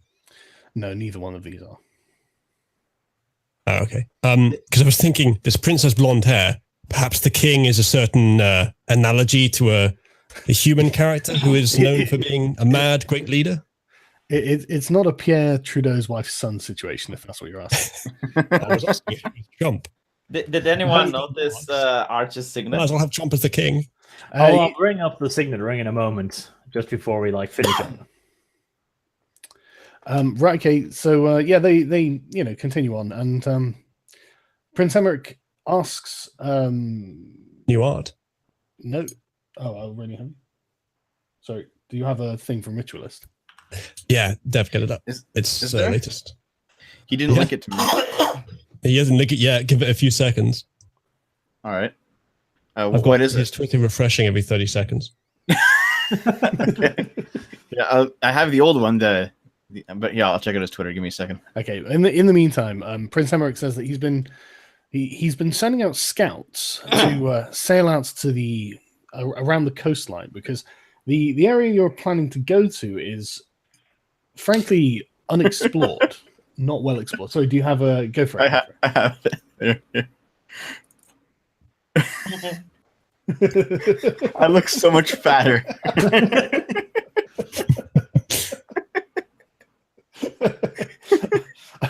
I love the way he's drawing Prince Chad as well as Crane. It's exactly how I was picturing him. But yeah, so he tells you that the area is relatively unexplored because there's a stretch of ocean that's known for its storms. And beyond that, it's almost like the islands from the Odyssey. Yeah. Basically, it's known that there are lots of islands over there. And because they're not well traveled, there are many rumors about what's on the islands, but very little in the way of actual information. And he turns to Arch and says, "How do you feel about a bit of seafaring?" Oh, my lord, my heritage is that of a seafaring people. I find nothing more reassuring than a nice solid pair of planks underneath my legs. Okay, he says, "I'm very glad to hear that, because I'm looking for an experienced crew to go out and try and find my scouts who have failed to return. I expect that they'll be on the nearest islands, probably about a week's worth of sailing away. I'd like to know what happened to them, and I'd like to know what you find out there. Do you think you can do this for me?" Sargon. Mm-hmm. Have I ever set my foot upon a boat in my life? Is that a skill set? Yes, when you went over to see the monk who was on a pillar. Yeah, there was a guy rowing us. Well, yeah, there you go. There we go. That is all the qualification we fucking need. Yes, Yep, we are that's- not only very experienced, we are recently experienced as well. So we would love to do this. Arch, we can hire someone. Just saying, you're a lord. You can hire some twat that knows how to sail. Listen, with Prince Chad money, we can get ourselves a proper boat, like a proper ship. Yeah. To do this. Yes, I should probably point out that whilst my family used to be in possession of several seafaring vessels, we do not have any actual that would require financing if we were to lead this expedition. He nods and says, "Of course. I didn't expect you to have your own boat, given the current circumstances. I mean, so that would be an odd, wouldn't it? But would you be able to do this for me?" Not only able, we would be happy to. Overjoyed, in fact, me and my slaves, companions. On a just crusade. He says, "Excellent. We will talk about it once you show me the demon heads." Fantastic. Oh, Arch, maybe you should talk about their camp size dispute since they're both here. That was a quest you were doing. Yes, so we're actually going to do that near the demon heads. I have a sneaky plan there as well. All right. You'll notice that Baron Monva hasn't brought that up. I will also, though, before we go on to the demon heads, I'll like one last question for you, my prince. Now, you are a mighty, wise prince, of course, with a great and wide, what was Thief? No, kingdom? Fief, yeah. But yeah, he's due to it. I mean, he's got a duchy. He's due to inherit a kingdom. Yes. So, myself am not as educated in these things, but you must know much about the sigils and the lords of your land. I happened upon a signet ring in the ruins of the demon-infested village. Now, possessing one myself, I know how important these things are, but neither myself nor my companions could figure out the design of the crest. Could you perhaps be indulgent to have a look at it? He sort of nods and shrugs and holds his giant hand out for the ring. I shall put the tiny little ring in his massive hands. Yeah, he takes it and looks at it for a moment. Then this tremendous look of sadness crosses his face, and he says, "Where did you find this? It's in the ruins. Was it on a body?" When you mention it, sir, it might have been a body. It was, well, things had been done to it that I would not care to mention in such refined company. He looks tremendously sad and says, "May I keep this?" Of course, my lord. Do you perhaps recognize the design? He says, "Yes, it was the ring of a childhood friend of mine." I look as heartfelt as my soulless little heart can try and pretend the emotion and be like, "Oh my lord, I'm so sorry. Of course you may keep it." Yeah, after a moment it passes, and he says, "Thank you," and puts it in a pocket of his. But it's definitely changed his mood for the remainder of the dinner, and by the time the desserts are served, he he doesn't seem to feel inclined to carry on drinking. And he gives you all a very polite and princely thank you for coming to his banquet and for imparting all of this information. And he suggests that tomorrow afternoon you meet at a crossroads fairly near, and he can take you hunting with his retinue, and he can meet your champions and see the demon heads. I'll bow and thank him very much for the invitation and the great feast, and say that we will meet him there at the time. You should have worn that ring. Jesus Christ, probably would have killed you. But right, okay. Good job. I take it you're heading back to the tent? Yes. You bringing everyone with you? No, he's on your own. They're coming tomorrow. Okay. Well, give me time to brief you all on how much we're going to lie to them, too. Okay. Well, you arrive back at the Inquisition camp, obviously. And you're represented by the party icon that's in the tent.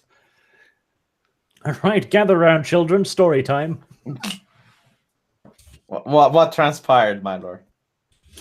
Well, as it so happens, Devo, could we shove some pillows up under that dress of yours?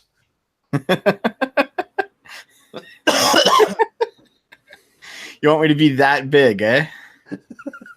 Precisely.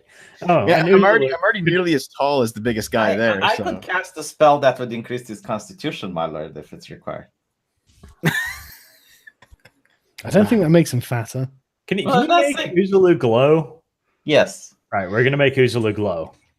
I'll just Listen. Let's not fake anything here. There's no need to fake anything here. You've only told the truth. Just it's tough to believe the truth. I'm just gonna eat an exceptional amount of food, so I just feel bloated. Therefore, will be fatter. Well, you can eat Archer's portion, can't you? I just say, my lord, I don't think we should use the gifts of the prophet so frivolously. There is an afterlife, after all. V, you've been using them frivolously this whole campaign. Yes, I'll give V the most fucking incredulous bitch. Are you fucking kidding me? Look. I'm going on a crusade to wash away my sins, but that doesn't mean I need to indulge. I'll take V off the shoulder, like very brotherly, and look him deep in the eyes and go like, V, my heretical friend, if you don't do as I say, you're going to go to the afterlife a lot sooner than you were planning on. In fact, I even think that the Grand Bishop might take it upon himself to personally cleanse your soul via fire. How did the Grand Bishop come into this discussion, my lord? You'll find out tomorrow. I'm sure he's a lovely man. Also look over at Uzulu and his stick with a knife at the end and go like, can you twirl that thing in a vaguely impressive manner or something? I mean, I can do what I did at the war zone and potentially save you all with my amazing heroism. Yeah, That's lovely. But would can that you be good look enough for your impressive lordship? while flailing the damn thing around? Can you? Can you look as impressive as you did during the battle? Because if you did, I think you'll be leaning on us more than you would like. My lord, did you have a little bit of wine at the table and you started exaggerating the story a little bit? Of course not. Okay, so what I'm going to do, right, you each get 250 experience, and I think we should stop there because that's a convenient place.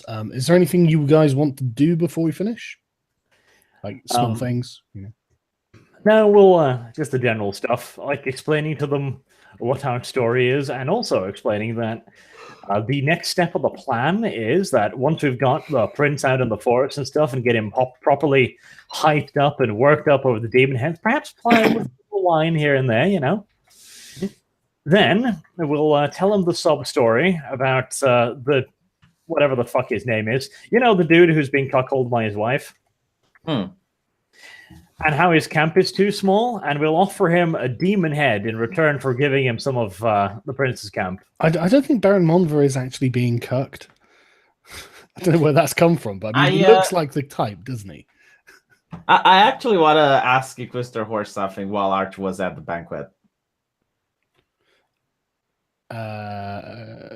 Sorry, he's not around. No, I mean, when Arch was at the banquet. Yeah, but the Inquisitors are off doing things that they need to do. Okay. But since Archer, you guys don't need to do anything now, do you? Nope. Right. Okay. I think so. Okay, let me just check the super chats, see if I've missed anything, because I know how terrible I am usually at that.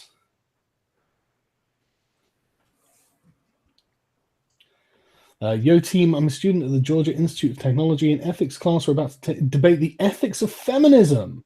Oh, dude, that's a very interesting question.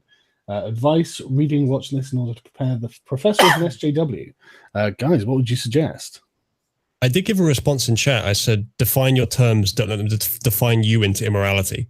Yeah, that's a good shout. If you're going to say that you disagree with feminism, don't let them say, so you disagree with women's equality. Make Hold sure on. you define it first. Give the quote from Bell Hooks that Anita Sarkeesian said.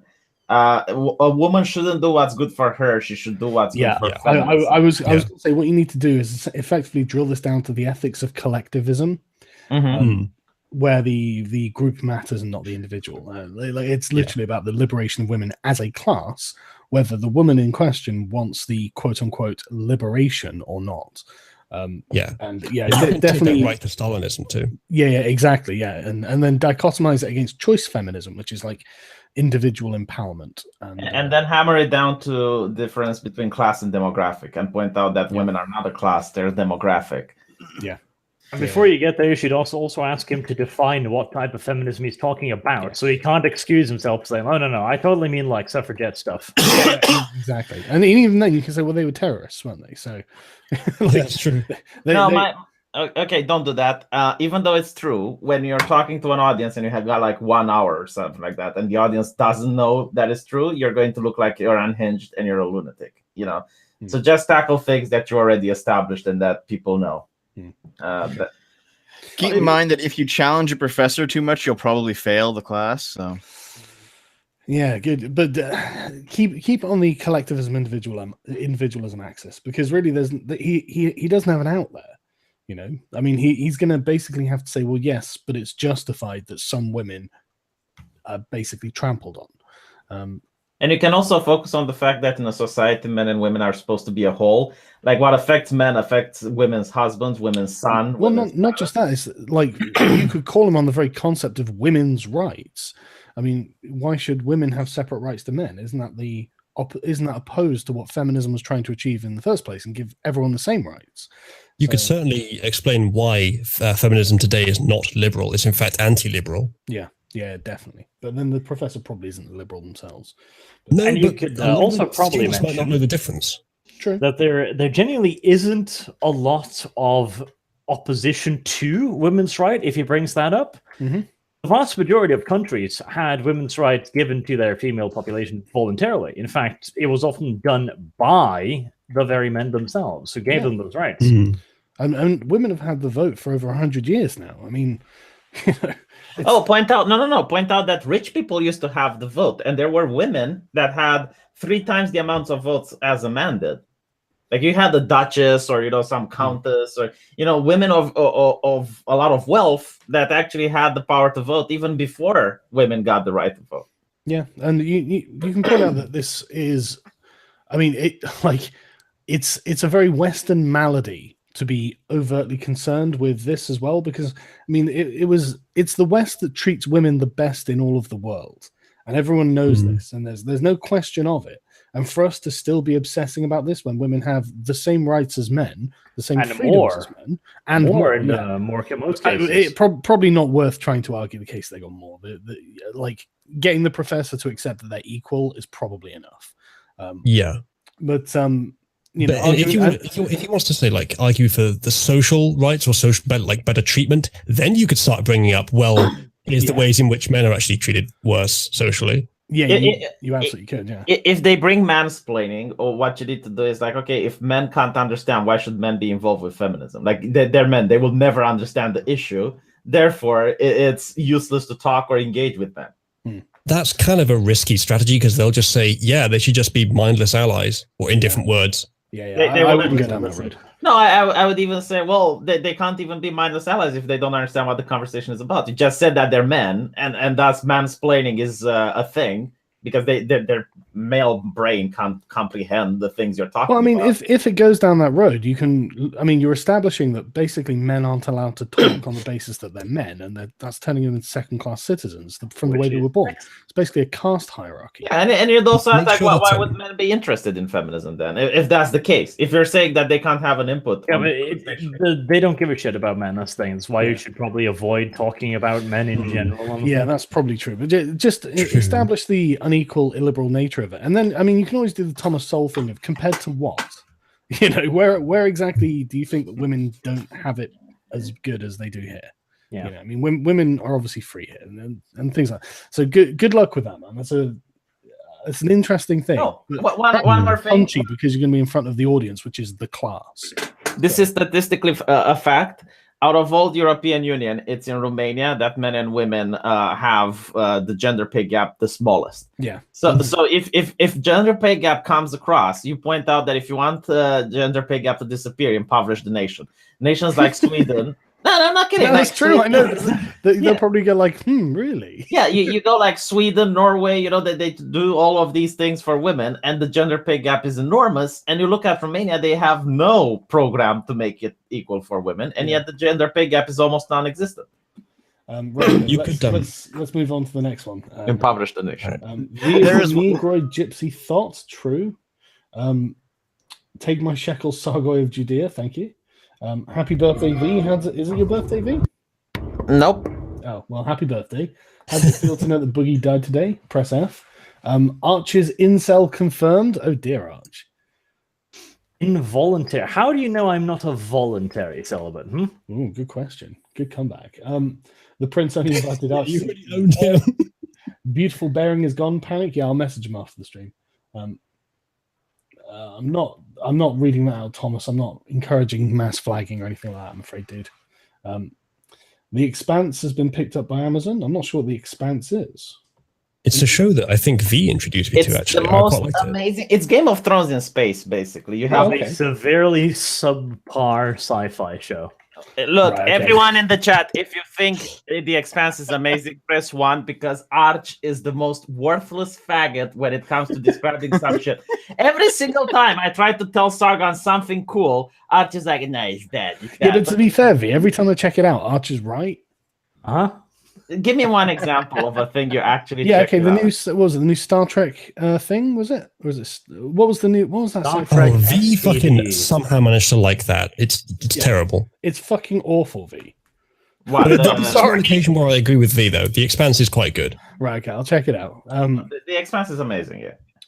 Warframe and D&D, another great day off. I'm glad to hear it, man. Bishop Stavron gets the chopper too. Oh, definitely. Someone was suggesting that one of us should get a levitate spell so that we can drop him. Yes. Yeah. Hey kid, want some demon heads? A long rest is 8 hours sleep. Yeah, I know. I'll change that back. Fuck it. I would have liked to have extended it, but it's too much work. V is tired because he went on a gypsy campaign, set up camp in a field illegally. That's no. They don't do that in Romania. That's what they do in everyone else's countries. Take the old man to the Inquisition or consult them. He put the Inquisition in danger by his hucksterism at best and attempted to keep a demon on earth at worst. These streams are great. Which old man is he talking about? The hermit. The dude is only the false flags of semen. Well, I don't think you can really hold him that responsible. He was just giving you what he thought you needed. It did nothing. How did he know? Ignorance is not an excuse. Martin Hold on. Luther How did he know he did nothing? I think you're asking the wrong question there. How did he know he did something? Why did he give it to us on the promise it did something? Guess you'd have to ask him. Yeah, I guess we will. guess we will, yeah. Yeah. Martin Luther Kang's Sargon, put your avatar and name settings on small. They weren't mine, they were devs, but he's done. Yeah. Hey, Sargon, here's £10. Say, Shadow White is a cuckold. You can use that as your ringtone. Whoever Shadow White is. Thanks in advance for doing a solid, my guy. No problem, dude. Take V and sacrifice him at the Sarlacc pit. That's what this quest is. But right, okay, that's it. And don't send any more, please. Wait, before we go, are we still on? Yeah, we're still on. One final art from Ritualist you just sent me. Go on, then.